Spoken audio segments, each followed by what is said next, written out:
அதிகாரத்தை என்னோடு கூட சேர்ந்து திருப்பிக் கொள்ளுங்கள். வெளிப்படுத்தல் 1வது அதிகாரம் 1 3 வசனங்கள் வரை வாசிக்கலாம். சீக்கிரத்தில் சம்பவிக்க வேண்டியவைகளை தம்முடைய ஊழியக்காரருக்கு காண்பிக்கும் பொருட்டு தேவன் இயேசு கிறிஸ்துவுக்கு ஒப்புவித்ததும் இவர் தம்முடைய தூதனை அனுப்பி தம்முடைய ஊழியக்காரனாகிய யோவானுக்கு வெளிப்படுத்தினதுமான விசேஷம். இவன் தேவனுடைய வசனத்தை குறித்தும் இயேசு கிறிஸ்துவை பற்றிய சாட்சியை குறித்தும் தான் கண்ட யாவற்றையும் சாட்சியாக அறிவித்திருக்கிறான். இந்த தீர்க்கதரிசன வசனங்களை வாசிக்கிறவனும் கேட்கிறவர்களும் இதில் எழுதியிருக்கிறவைகளை கைக்கொள்ளுகிறவர்களும் பாக்கியவான்கள். காலம் சமீபமாய் இருக்கிறது. போதும். இந்த நல்ல அற்புதமான காலை நேரத்திலும் நான் பேசும்படிக்கு எடுத்துக்கொண்ட என்னுடைய மைய பொருள், இந்த தீர்க்கதரிசன வசனங்களை கேட்கிறவர்களும் கைக்கொள்ளுகிறவர்களும் பாக்கியவான்கள் என்று எழுதியிருக்கிறபடி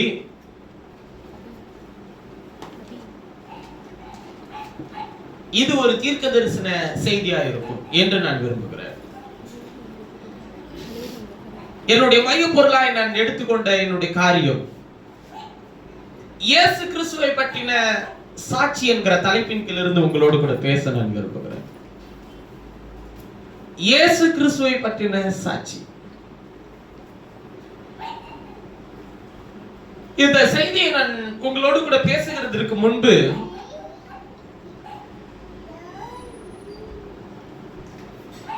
ஒரு காரியத்தை நான் அறிந்து கொள்ளவும் அதிலிருந்து இந்த செய்தியை உங்களோடு கூட பேசவும் நான் விரும்புகிறேன்.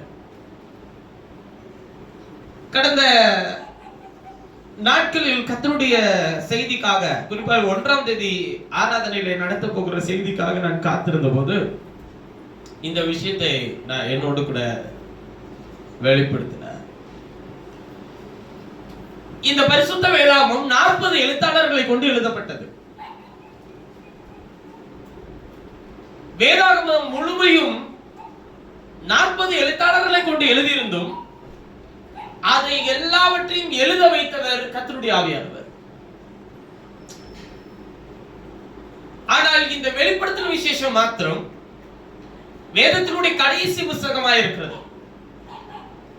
இந்த புத்தகம் ஒரு தனித்துவமான ஒரு அடையாளத்தை பெற்றிருக்கிறது. யோவானுக்கு வெளிப்படுத்தின விசேஷமே தவிர யோவானை வெளிப்படுத்துகிற விசேஷம் அல்ல. இது முழுமையும் கிறிஸ்துவை பற்றின சாட்சி. இயேசு கிறிஸ்துவே தன்னை வெளிப்படுத்தி எழுத வைத்திருக்கிற, குறிப்பா சொல்லணும்னா இந்த தீர்க்கதரிசன புத்தகத்தினுடைய எழுத்தாசிரியர்னு போட்டுக்கக்கூடிய ஒரே தன்மை இயேசுவுக்கு மட்டும்தான் உண்டு. ஏன்னா அவரை குறித்து வேதத்தினுடைய இந்த தீர்க்கதரிசன புத்தகத்தினுடைய துவக்கத்திலிருந்து முடிவு வரையும் எழுதியிருப்பார். இந்த புத்தகத்தை வாசிக்க ஆரம்பத்தினுடைய துவக்கத்திலே 3வது வசனத்திலே சொல்லுகிறார், இந்த தீர்க்கதரிசன புத்தகத்தில் உள்ள வசனங்களை வாசிக்கிறவனும் கேட்கிறவனும் கைக்கொள்கிறவனும் பாக்கியவான் என்று எழுதியிருக்கிறது. இந்த தீர்க்கதரிசன புத்தகத்தினுடைய கடைசி அதிகாரத்தை நீங்கள் வாசிக்கும் போது கடைசி சில வசனங்களிலே சொல்லப்பட்டிருக்கிறது, இதோடு கூட ஒன்றை கூட்டுகிறவன் சபிக்கப்பட்டவன் என்று எழுதப்பட்டிருக்கிறது. எல்லாவற்றையும் கூட்டுவார் என்று சொல்லி எழுதப்பட்டிருக்கிறது. பாக்கியவான் என்று துவக்கி சாபத்திற்கு நேராக முடிவை வைத்திருக்கிறது இந்த தீர்க்கதரிசன புத்தகம். இந்த புத்தகத்தை எடுத்து படிக்கிறவர்களும் வாசிக்கிறவர்களும் பிரசங்கிக்கிறவர்களும் கூட இதுல கொஞ்சம் சுயத்தை உள்ளே வைத்தால் முழு வேதாகமே தவறுதலாய் போயிடும். ஏனென்றால் ஆதியாகமத்தின் புத்தகத்தினுடைய முழுமையும் நிறைய பேருக்கு எப்படி புரியும் கேட்டீங்கன்னா, அந்த முதல் 3 அதிகாரம் இருக்கு இல்லைங்களா, அந்த முதல் 3 அதிகாரம்லாம் ஒரு பெருசாவே எடுத்துக்கிறது இல்ல. அது சிருஷ்டிப்பு, அப்புறமேட்டு மனிதன் பாவத்தில் விழுதல், அப்புறம் தோட்டத்தை விட்டு வெளியே அனுப்புதல், அவ்வளவுதான். அந்த முதல் அதிகாரத்தின் முதல் வசனத்துக்கு முன்பு நடந்த விஷயங்கள் அனைத்தையும், என்ன சம்பவித்துக் கொண்டிருந்தது என்பதையும் இனிமேல் என்ன சம்பவிக்க போகிறது என்பதை குறித்தும் வெளிப்படுத்தின விசேஷமே அதை வெளிப்படுத்துகிறதா இருக்கிறது. பாருங்கள், இந்த வெளிப்படுத்தின விசேஷத்தை குறித்து நான் இன்னும் தொடர்ந்து கிரேக்க வேதாகமத்தில் கொஞ்சம் தியானித்து வந்தேன். இப்ப கொஞ்சம் வளர்ச்சி அடைந்த ஒரு காலத்தில் ஜீவிக்கிறதுனால், முன்பெல்லாம் நான் ஊழியத்துக்கு ஒப்பு கொடுத்த 2015 வருஷத்துல எல்லாம் கிரேக்க வேதாகமம், எபிரேய மொழியில் எழுதப்பட்ட வேதாகமம் எல்லாம் வாங்கணும். அது கிட்டத்தட்ட பாத்தீங்கன்னா அது ஒரு பெரிய புத்தகமா இருக்கும். அதுக்கெல்லாம் படிக்க முதல்ல அந்த லாங்குவேஜ் எல்லாம் கத்துக்கிட்டு அதுக்கப்புறம் வாங்கி அதுக்கப்புறமேட்டு படிச்ச காலங்கள்லாம் நிறைய பேர் இருக்கிறாங்க. வேத பாட கல்லூரியில எல்லாம் படிக்கிறவங்க எபிரேய லாங்குவேஜ் எல்லாம் தேர்ந்தெடுத்து படிப்பாங்க. இப்ப வளர்ச்சி அடைந்த ஒரு காலத்தில் இருக்கிறதுனால எபிரேய பாஷையா இருக்கலாம், கிரேக்க பாஷையா இருக்கலாம், ஆங்கிலத்தில் எளிதாக அச்சிடப்பட்டு கொடுக்கப்பட்டிருக்கிறது. அதுவும் இப்ப நம்ம நீங்க பைபிள்லாம் வாங்க தேவையில்லை, அந்த லாங்குவேஜ் இருக்கிற பைபிள்லாம் அது முழுமையும் அதனுடைய அர்த்தங்களை அடங்கின விஷயங்களையும் அப்படியே ஆங்கிலத்தில் போன்லயே இருக்கும். நான் கொஞ்சம் இந்த விஷயத்தை கிரேக்க வேதாகமத்தில், ஏன்னா பழைய ஏற்பாடு முழுதும் எபிரேய பாஷையில், புதிய ஏற்பாடு முழுமையும் கிரேக்க பாஷையில் எழுதப்பட்டது. நீங்கள் கொஞ்சம் தமிழிலே போய் இந்த தமிழ் வேதாகமத்தினுடைய துவக்க நூலா அந்த ஆரம்பத்திலே போய் நீங்கள் வாசிக்கும் போது அந்த முதல் பேஜிலே எழுதியிருக்கும் மூல பாஷையாகிய கிரேக்க எபிரேய பாஷையிலிருந்து மொழிபெயர்க்கப்பட்டதுன்னு எழுதியிருக்கும். ஆனா உண்மையா சொல்லணும்னா கிரேக்க எபிரேய பாஷையிலிருந்து இது மொழிபெயர்க்கப்பட்டது அல்ல. இது கிரேக்க எபிரேய பாஷையிலிருந்து லத்தீன் பாஷைக்கு மாற்றப்பட்டது. லத்தீன் பாஷையிலிருந்து ஆங்கில வேதாகமமாக மாற்றப்பட்டது. அந்த ஆங்கில வேதாகமத்திலிருந்து மொழிபெயர்க்கப்பட்டதான் தமிழ் வேதாகமம். சீகன் பால் ஐயர் தான் முதலாக வேதத்தை எழுதி கொடுத்தார், தமிழில் மொழிபெயர்த்தார். ஆனால் நீங்கள் அவர் எழுதி கொடுத்த தமிழ் வேதாகமத்தை வைத்திருக்கிறீர்களா என்றால் இல்லை. திருமூலர் என்கிறதான ஒரு ஞானி, அதாவது ராஜாக்களுடைய காலத்திலே திருமூலர் சொல்லக்கூடிய ஒரு ஞானி, பிரதானிகள் இந்த மாதிரி ஞானிகள்லாம் இருப்பாங்க, ராஜாவை புகழ்ந்து பாடுவாங்கல்ல, அந்த மாதிரி ஒரு திருமூலர் என்கிறவர் ஒருவரால் மொழியாக்கப்பட்ட இந்த வேதாகமத்தை தான் நீங்களும் நானும் வைத்திருக்கிறோம். நடைமுறை தமிழில் மாற்றப்பட்டார். இந்த விஷயமே நமக்கு தெரியும். அவர் ஒரு இந்து, அவர் இந்து மார்க்கத்தை சேர்ந்த ஒருவர். அவர் அவர் மொழிபெயர்த்த இந்த வேதாகமத்தை தான் நீங்கள் என்ன பண்ணிருக்கீங்க, வச்சிருக்கிறீங்க. அவர் தான் அந்த வடமொழி எழுத்துக்கள்லாம் பயன்படுத்தினார். நீங்கள் சீகன் பால் ஐயர் எழுதின வேதாகமத்துல வடமொழி எழுத்துக்களே இருக்காது. சரி, இப்ப இதுக்கும் நான் பண்ற பிரசங்கத்துக்கு என்ன சம்பந்தம் இருக்குன்னு கேட்டா, நான் கிரேக்க வேதாகமத்தை கொஞ்சம் உட்கார்ந்து வாசிக்கும் போது இந்த வெளிப்படுத்துதல், கிறிஸ்துவை பற்றின வெளிப்படுத்துதல் என்கிற ஒரு விஷயத்திலே வரும்போது, இந்த வெளிப்படுத்தல் என்கிற ஒரு வார்த்தைக்கு கிரேக்க வேதாகமம் கொடுத்திருக்கிற வியாக்கியானம் என்னன்னு கேட்டீங்கன்னா, ஒரு சிற்பி ஒரு கல்லை தேர்ந்தெடுத்து தான் உருவாக்க வேண்டும் என்கிறதான ஒரு சிந்தையோடு கூட அந்த கல்லை செதுக்கி கொண்டிருக்கிறான். அவன் முழுமையை செதுக்கி முடித்த பிறகு அதனுடைய உண்மையான தன்மை, அது என்ன நோக்கத்துக்காக அவன் செதுக்கி இருக்கிறான், அவன் என்ன செதுக்கி இருக்கிறான், யாரை அதில் வடிவமைத்திருக்கிறான், அந்த கல்லை எப்படி வடிவமைத்திருக்கிறான் என்பதை யாரும் அறியாதபடிக்கு அவன் ஒரு துணி போட்டு மறைத்திருப்பான். அந்த திரை நீக்கப்பட்ட பிறகு கொடுக்கப்படுகிறதே வெளிப்படுத்துதலாய் இருக்கிறது. இந்த வெளிப்படுத்துதல் என்கிற ஒரு வார்த்தைக்கு, கிரேக்க வேதாகமத்தில் கொடுக்கப்பட்டிருக்கிற வார்த்தைக்கு உண்மையான அர்த்தம் சிற்பியினுடைய திரை நீக்கப்படுதல் என்கிற பதம் எழுதப்பட்டிருக்கிறது. அப்படியானால் அந்த திரை நீக்கப்பட்டால் உள்ளே இருக்கிற அந்த உண்மையான ஆழ்த்தத்துவம் நமக்கு என்ன பண்ணப்படுதுங்க, வெளிப்படும். இது முழுமையும், இந்த வெளிப்படுத்தின விசேஷம் முழுமையுமே உண்மையான, இதற்குள்ளே ஜீவித்துக் கொண்டிருக்கிற அந்த உண்மையான ஆழ் தத்துவத்தை கர்த்தர் வெளிப்படுத்ததான் வல்லமை உள்ளவராய் இருக்கிறார். பாருங்கள், இது முழுமையும் கிறிஸ்துவை பற்றின வெளிப்படுத்துதல்கள் தான். வேதம் எப்படி சொல்லுகின்றத ஆரம்ப வசனத்தை வாசிக்கும்போது சொல்லுகிறார், சீக்கிரத்தில் சம்பவிக்க வேண்டியவைகளை தம்முடைய ஊழியக்காரருக்கு காண்பிக்கும் பொருட்டு, யோவானுக்கு காண்பிக்க தேவன் இயேசு கிறிஸ்துவுக்கு ஒப்புவித்ததும், இவர் தம்முடைய தூதனை அனுப்பி, யாரு, இயேசு தம்முடைய தூதனை அனுப்பி தம்முடைய ஊழியக்காரனாகிய யோவானுக்கு வெளிப்படுத்தினதுமான விசேஷம். யோவானுக்கு யாரை வெளிப்படுத்தி இருக்கிறார்?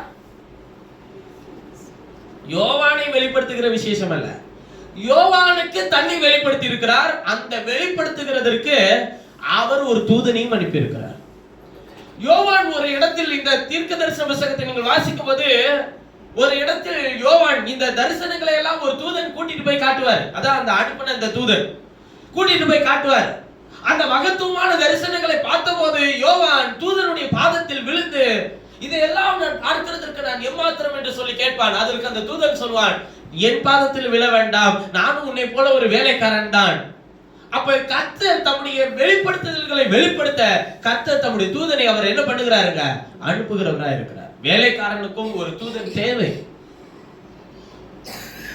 நான் பல முறை நான் உங்களுக்கு என்னுடைய தரிசனத்தில் நான் கண்ட தூதனை குறித்து நான் உங்களோடு கூட பேசி இருக்கிறேன்.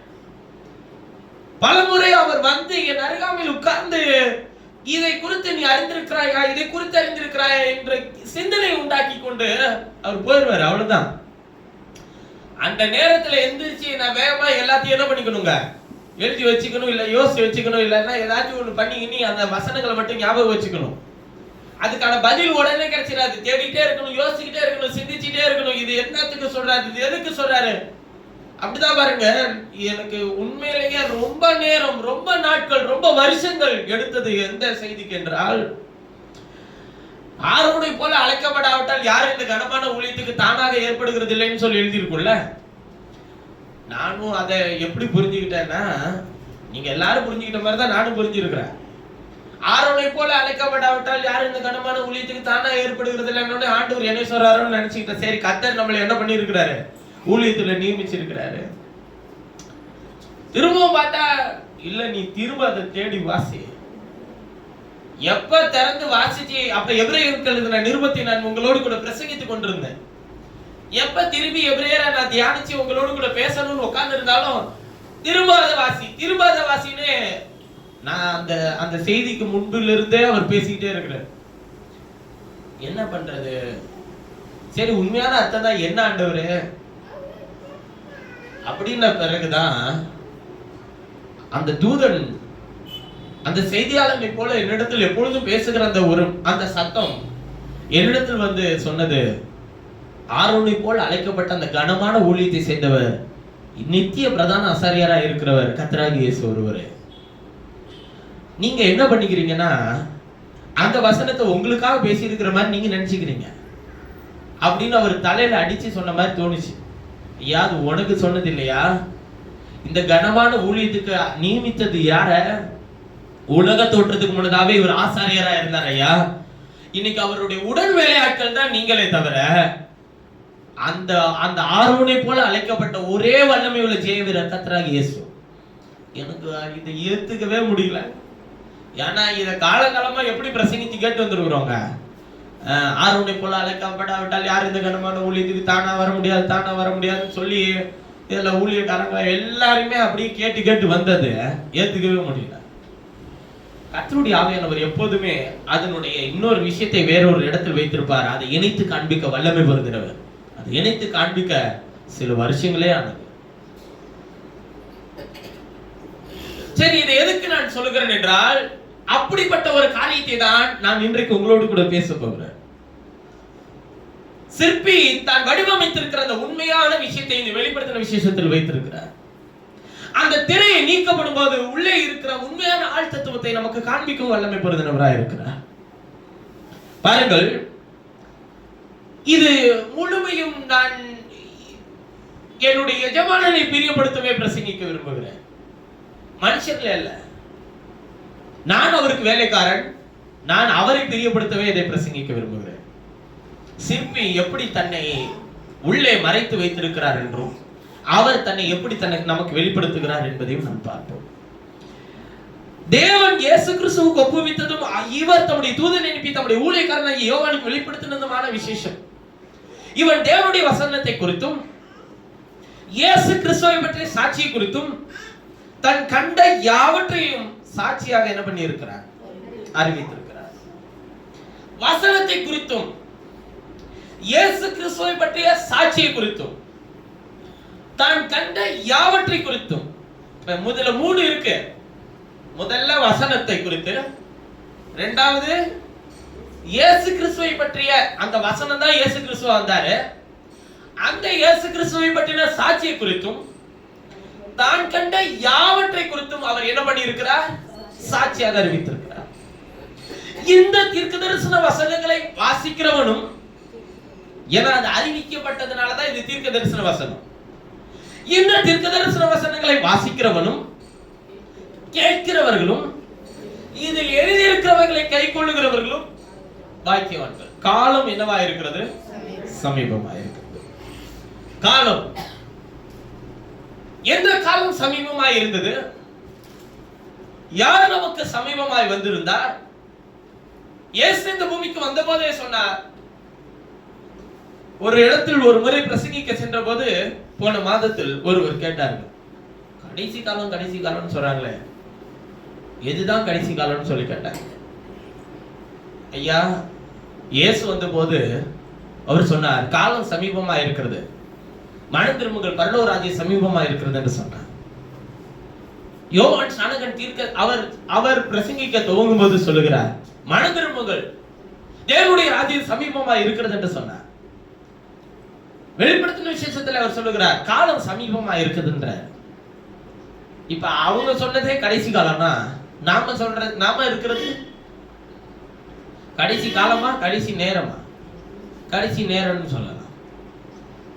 அப்ப அவர்களெல்லாம் சொல்லி அப்போஸ்தலனாகிய பவுலுக்கு ஒரு நம்பிக்கை இருக்கு, நாம எல்லாரும் நித்திரை அடைவதில்லை, நாம் எல்லாரும் கடைசி காலம் நொடிக்கும், அப்பொழுது நாம் எல்லாரும் என்ன பண்ணப்படுவோம்ன்றாங்க, எடுத்துக்கொள்ளப்படுவோம்லாம் சொல்றாரு. அவர்களுக்கே அந்த நம்பிக்கை இருந்தது.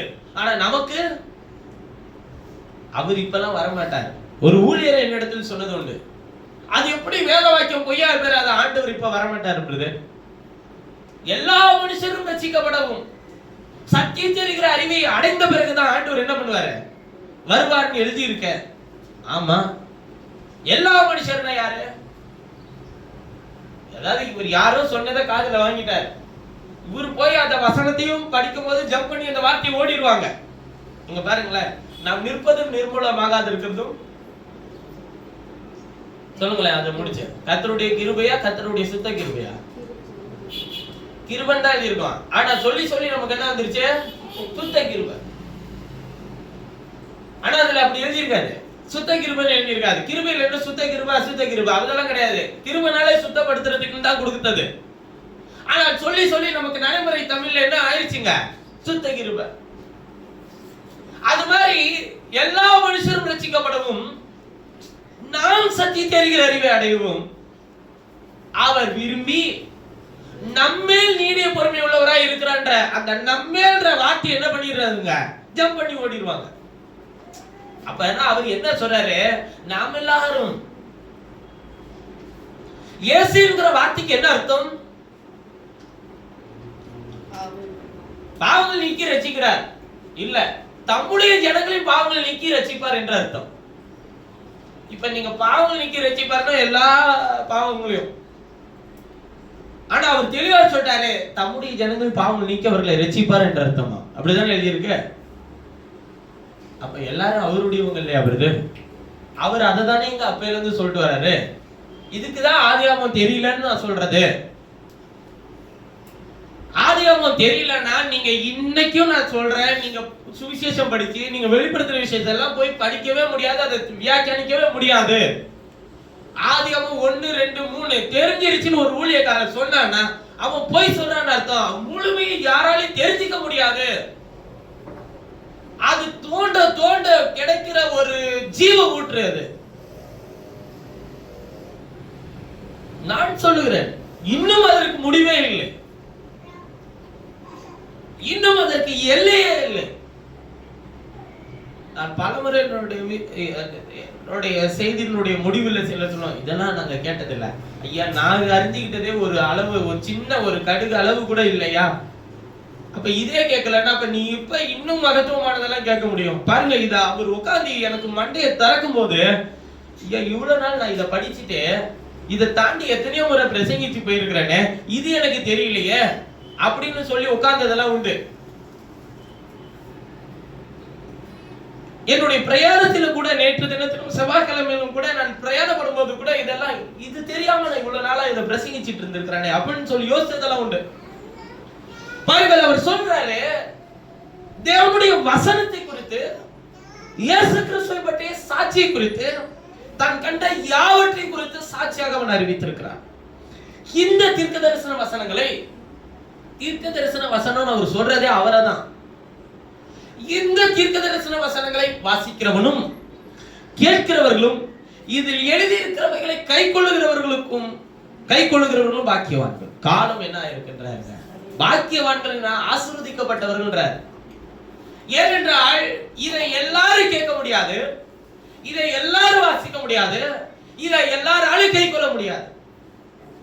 ஏன்னா அதுக்குள்ள இருக்கிற உண்மையான விஷயத்தை அவர் வெளிப்படுத்தினாதானங்க நீங்க கேட்கறத சரியா கேட்க முடியும், வாசிக்கிறத சரியா வாசிக்க முடியும், கை கொள்ள முடியும்.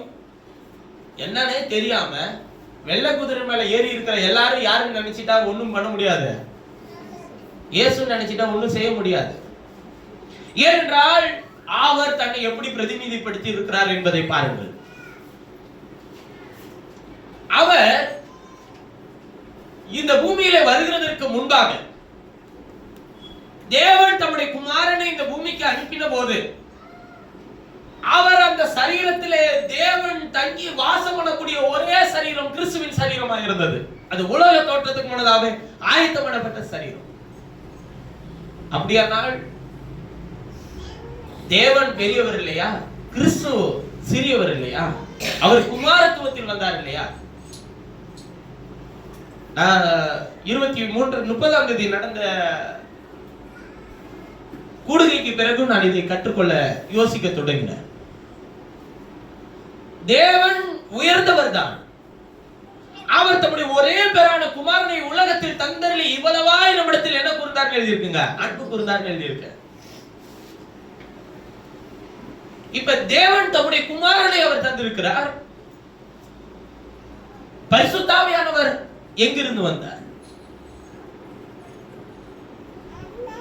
பரிசுத்த ஆவியானவரும் தேவனும் ஒன்றாக இருக்கிறார்கள் அப்படின்னு வச்சாதான் இவர் குமாரனாக இருக்கிறார் என்பது அர்த்தம். இல்லை என்றால் இவர் மாம்சத்தில் வெளிப்பட்டது யாரால்? பரிசுத்த ஆவியானவரால். பரிசுத்த ஆவி உண்மையில் நிழலிடும். அப்போது உன்னிடத்தில் பிறக்கிறது பரிசுத்த வித்தா இருக்கும். அவருக்கு என்னென்ன பெயரிடுவாயாக? இயேசு என்று பெயரிடுவாயாக. பாருங்கள், நான் யாரையும் எதிரையும் காயப்படுத்த நான் விரும்பவில்லை. ஆனால் ஏற்றுக்கொள்கிற கொள்கைகள், ஏற்றுக்கொள்கிற நம்பிக்கைகள், ஏற்றுக்கொள்கிற விஷயங்கள் வேதத்திற்கு முரணாய் இருக்குமானால் கர்த்தருடைய வேலைக்காரனாய் என் எஜமானனுக்கு உண்மையா இருந்து அதை கண்டிக்கவும் தேவனுடைய வார்த்தையை உண்மையாய் உங்களுக்கு சொல்லவும் நான் விரும்புகிறேன். இதிலே இன்றைக்கு கிறிஸ்தவ உலகம், ரோமன் கத்தோலிக்கம் கிறிஸ்துவை ஏற்றுக்கொண்ட பிறகு அது கிறிஸ்தவ மதத்தை தோற்றுவித்ததை தவிர கிறிஸ்துவை அவர்கள் பின்பற்றவே இல்லை. ஆனால் அதன் பிறகு அதிலிருந்து பிரிந்து வந்த மெத்தடிஸ்ட், பாப்டிஸ்ட், லூத்தரன், பெந்தகோஸ்தே ஸ்தாபன கோட்பாடுகள் எல்லாம் இவர்கள் எல்லாரும் கிறிஸ்துவை ரோமன் கத்தோலிக்கத்திலிருந்து நாங்கள் எதிர்த்து வெளியே வந்திருக்கிறோம் என்று சொல்லிக் கொண்டாலும் அவர்கள் கிறிஸ்துவை பின்பற்றாமல் அவர்கள் தங்களுக்கென்று ஒரு ஸ்தாபனத்தை ஏற்படுத்திக் கொள்ளவே முயற்சி செய்தார்கள். ஆனால் கிறிஸ்துவ இந்த பூமியில் வந்தபோது முதலாக பெந்தகோஸ்தையினரை அவர் ஸ்தாபித்தார். பெந்தகோஸ்தையினரை அவர் பிறப்பிக்க செய்தார். பெந்தகோஸ்தே என்னும் ஒரு நாள் வந்தது. அப்பொழுது மேல்வீட்டறையில் கூடியிருந்த யாவர் மேலும் பிளவுண்ட நாவுகளை கொண்ட அக்கினி என்ன பண்ணினதுங்க? வந்து இறங்கினது. கிறிஸ்து அவர்களுக்கு வெளிப்படுத்துகிறதற்காக அவர் முதலாவது பெந்தகோஸ்தையினரை அனுப்பினார். அந்த நாளிலே தேவன் அவர்களை சந்தித்ததனால்தான் பெந்தகோஸ்தையினர் என்கிற பெயர் வந்தது. இயேசு மரித்து உயிர்த்தெழுந்து அது சரியாய் 50வது நாளாக இருந்தது. எல்லாரும் மேல்வீட்டறையில் கூடியிருந்தார்கள். 120 பேர். அற்புத சுகம் பெற்றவெல்லாம் வரலாங்க. உட்கார்ந்து எல்லாம் போஜனம் சாப்பிட்டவெல்லாம் வரல. வெறுமனையா கூடியிருந்தது எத்தனை பேர் தாங்க? 120 பேர். இந்த பெந்தகோஸ்தையினரை கர்த்தர் தோற்றுவித்திருந்தார். அவர்கள் எங்கே திரும்பி வந்தார்கள் என்றால், இப்ப நாம கேட்போம்ல, இப்ப ரோமன் கத்தோலிக்க சரியில்லைன்னா சிஎஸ்ஐ சரியா, மெத்தடிஸ்ட் சரியா, பாப்டிஸ்ட் சரியா, பெந்தகோஸ்தே சரியா, இதுல எத்தனையோ சபை ஸ்தாபன பிரிவு இருக்கு. இப்ப எதுக்கு எந்த பிரிவுக்கு போறது சரி பிரதர்? இல்ல திருத்துவ கொள்கைக்காரர்கள், ஒருத்துவ கொள்கை, பிரதரன் சபை, யெகோவா சாட்சிகள், செவன்த் டே இப்படின்னு பல பிரிவுகள் என்னப்படுதுங்க இருக்கு. இதுக்கு எதுல போறது? நீங்க இதுல எதுலயும் போகணா. நமக்கு இதுல குழப்பம் இருக்குன்னா எங்க துவங்கணுமோ அங்க போயிடணும். நாம் ஆதிக்கு சென்றால் மாத்திரமே, அங்கே துவக்கினவர் இடத்தில் போனால் எந்த குழப்பமும் வராது. துவக்கினவர் சரியாய்தான் துவக்கினார். ஆனால் அந்தி கிறிஸ்துவோ அவன் காலங்கள் தோறும் அவன் ஸ்தாபன கோட்பாடுகளை ஏற்படுத்தி கொண்டே இருந்தான். அதுதான் நம்ம தொடர்ந்து நம்ம பேச போறோம். பாருங்கள், வேதம் தெளிவாய் சொல்லுகிறது. மத்திய எழுதின சுவிசேஷம் 16வது அதிகாரத்தில் வாசிக்கும் போது அவர் சொல்லுகிறார். 16வது வசனத்தை வாசிங்க பார்க்கலாம். 16வது அதிகாரம் 16வது வசனம். சீமோன் பேதுரு பிரதித்திரமாக, நீர் ஜீவனுள்ள தேவனுடைய குமாரனாகிய கிறிஸ்து என்றான். இயேசு அவனை நோக்கி, யோனாவின் குமாரனாகிய சீமோனே, நீ பாக்கியவான். மாம்சமும் இரத்தமும் இதை உனக்கு வெளிப்படுத்தவில்லை, பரலோகத்தில் இருக்கிற என் பிதா இதை உனக்கு வெளிப்படுத்தினார். யோனாவின் குமாரனாகிய சீமோனே, நீ பாக்கியவான். மாம்சமும் இரத்தமும் இதை உனக்கு வெளிப்படுத்தவில்லை, பரலோகத்தில் இருக்கிற என் பிதா இதை உனக்கு வெளிப்படுத்தினார். மேலும் நான் உனக்கு சொல்லுகிறேன், நீ பேதுருவாய் இருக்கிறாய். இந்த கல்லின் மேல் என் சபையை கட்டுவேன். பாதாளத்தின் வாசல்கள் அதை மேற்கொள்வதில்லை. ஆண்டவர் இந்த கல்லின் மேல் சபையை கட்டி இருக்கிறார். நான் மேலும் உங்களுக்கு சொல்லுகிறேன், நீ பேதுருவாய் இருக்கிறாய். இந்த கல்லின் மேல் என் சபையை கட்டுவேன். ரோமன் கத்தோலிக்கர்கள் பேதுருவினுடைய மேல் சபையை கட்டி இருக்கிறார் என்று விசுவாசிக்கிறார்கள். அதனாலதான் வேட்டிகன் சிட்டி, அதாவது போப்பு இருக்கிறதான அந்த ரோம் சாம்ராஜ்யம் பேதுருவுடைய எலும்புகளை கொண்டு போய் அங்கு வைத்து கட்டப்பட்டது. இன்றைக்கும் நீங்க வேணா நீங்க கூகுள்ல போட்டு பாருங்க. போப்பாண்டவர் உட்காருகிறதற்கென்று பிரத்யட்சமாய் உருவாக்கப்பட்ட அந்த சிங்காசனம் கீழே பேதுருவுடைய அந்த அடக்கமணின இடத்திற்கு மேல் அவருடைய சிங்காசனம் இருக்கும். நீங்கள் சாந்தம் சர்ச்சுக்கு போனீங்கன்னா தோமாவினுடைய அடக்கம் பண்ணப்பட்ட கல்லறைக்கு மேல் பிரசங்கிக்கிற இடம் இருக்கும். நீங்க கீழே அண்டர் கிரவுண்ட் எல்லாம் போய் பாத்தீங்கன்னா தெரியும், கீழே அடக்கம் பண்ணிருப்பாங்க, மேல பிரசங்கிப்பாங்க. 12 அப்போஸ்தலர்கள் மேல் கட்டப்பட்டு இருக்கிற ஒரே ஸ்தாபனம் ரோமன் கத்தோலிக்க ஸ்தாபனம். அப்போஸ்தலருடைய எலும்புகளின் மேல் கட்டப்பட்டு இருக்கிறது, ஆனால் அப்போஸ்தலருடைய உபதேசத்தின் மேல் கட்டப்படவில்லை. இதை புரிந்து கொள்ளாத மற்ற ஸ்தாபனத்தார் யாவரும் கிறிஸ்து எதிர்மேல் சபையை கட்டியிருக்கிறார் என்பதை அறியாமலே அவர்கள் ஜீவித்துக் கொண்டு வசனத்தை பிரசங்கித்துக் கொண்டும் இருக்கிறார்கள். கிறிஸ்து தம்முடைய சபையை அவர் எதிர்மேல் கட்டியிருக்கிறார் என்றால் அவர் யார் என்கிற முழு வெளிப்பாட்டின் மேலும் சபையை கட்டியிருக்கிறார். வெளிப்படுத்துதல், வெளிப்பாடு.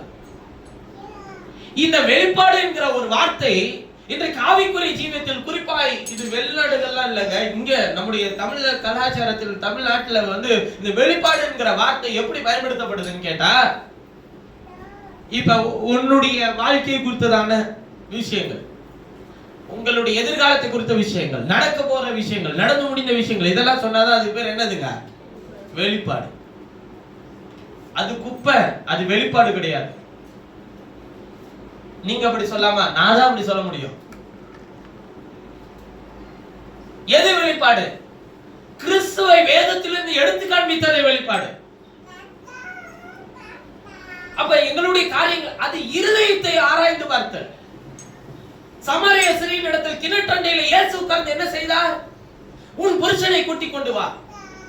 எனக்கு புருஷன் இல்லை, நீ சரியாய் சொன்னார். இப்பொழுது இருக்கிறவனுக்கு புருஷன் இல்லை. அது பகுத்தறிதல். இது பகுத்தறிதலுக்கும் வெளிப்பாட்டுக்கும் என்னென்ன தீர்க்க தரிசனத்துக்கும் தரிசனத்துக்கும் சொப்பனத்துக்குமே என்ன தெரியவே இல்லைங்க, வித்தியாசமே தெரியல. ஒரே விஷயம் தாங்க. சரி, இது கூட நீங்க தெரிஞ்சுக்கணும். உயிர்த்தெழுதலுக்கும் உயிர்ப்பிப்புக்கும் என்ன தெரியலங்க, வித்தியாசம் தெரியல. உயிர்ப்பிப்பு வேறு, உயிர்த்தெழுதல் வேறு. என் ஆத்மா மண்ணோடு ஒட்டி இருக்கிறது வசனத்தின்படி என்ன பண்ணுன்றாருங்க, உயிர்ப்பியும் சொல்லி தாவீது சங்கீதம் 119 எழுதியிருப்பார். உயிர்ப்பித்தல் என்பது வேறு. அக்கிரமங்களின் பாவங்களில் மரித்தவர்களாய் இருந்த நம்மை கிறிஸ்துவுடனே கூட உயிர்ப்பித்தார் என்பது வேறு. உயிர்த்தெழுதல் என்பது வேறு. ஏன் நான் இதை சொல்லுகிறேன் என்றால், ஒவ்வொரு காரியத்திற்கும் ஒவ்வொரு அர்த்தம் உண்டு. கிறிஸ்து அதற்குள்ளே ஆகவே ஜீவித்துக் கொண்டிருக்கிறார். அவரை எங்கே ஏமாற்ற முடியாது. அதான் அவர் சொல்றாரு, நான் என் சபையை கட்டுறேன்பா, அது வெளிப்பாட்டின் மேல் கட்டுறேன்பா, அது கிறிஸ்து யார் என்கிற பரிபூர்ண வெளிச்சத்தின் மேல் சபை கட்டப்பட்டிருக்கும். இப்ப அவர் தன்னை வெளிப்படுத்தணுமா இல்லைங்களா? கிபி 4வது நூற்றாண்டு வரையிலும் பெந்தகோஸ்தே நாளிலே ஊற்றப்பட்ட அதே பரிசுத்த ஆவியினால், அதாவது கிபி 400 வரையிலும் ஆதி அப்போஸ்தலர்கள் காலங்கள், அவர்கள் ஆதி அப்போஸ்தலர்கள் இருக்கிற வரையிலும் அதே பரிசுத்த ஆவியினால், அதே வார்த்தையினால், அதே வல்லமையினால் நடத்தப்பட்ட சபை. தீத்துராயனுடைய காலத்திலே ரோமர்கள் கிறிஸ்துவை ஏற்றுக்கொண்ட பிறகு ஒரு நிசாயா கவுன்சில் என்கிறதான ஒரு காரியத்தை கொண்டு வந்து அதில 2 கூட்டம் இருந்தது. ஒன்று ரோமன் கத்தோலிக்கர்கள், அவர்கள் முன்னோர்களை வழிபடக்கூடிய பழக்கத்தை கொண்டவர்கள். அவர்களுக்கு பிரதானமான 3 கடவுள்கள் இருந்தார்கள். சூரியன், சந்திரன், இன்னொன்று அது காற்றாக இருந்தது. இந்த 3 பிரதான கடவுள்களை கொண்டு வந்து வேதத்தோடு இணைத்து பிதா, குமாரன், பரிசுத்த ஆவி என்று தேவனுடைய தன்மையை அவர்கள் தெய்வங்களாக மாற்றினார்கள், தேவர்களாக அறிக்கை செய்தார்கள். நான் சொல்ற எதுவுமே பைபிள்லயும் இருக்கு. நீங்க வேண்டாம் போய் நீங்க வரலாறு திரும்பி படிக்கணும்னா போய் நீங்க போட்டீங்கனாலே போதும். அது இப்ப ரோமன் கத்தோலிக்கர்களால் கொண்டு வரப்பட்டதுதான்ன்றது உங்களுக்கு தெரியும். நீங்க 1 யோவான் 5வது அதிகாரம் 7வது வசனத்தை நீங்க வாசிக்கும் போது ஒரு பிராக்கெட் போட்டு ஒரு வசனம் இருக்கும் பாத்தீங்களா? பரலோகத்தில் சாட்சி இருக்கிற மூவர், பிதா, வார்த்தை, பரிசுத்த ஆவின்னு சொல்லி எழுதப்பட்டிருக்கும். இது மலையாள பைபிள்ல எனக்கு எடுத்து காட்டுங்க, இருக்காது. இந்தி பைபிள் எடுத்து காட்டுங்க, இந்த வசனமே இருக்காது.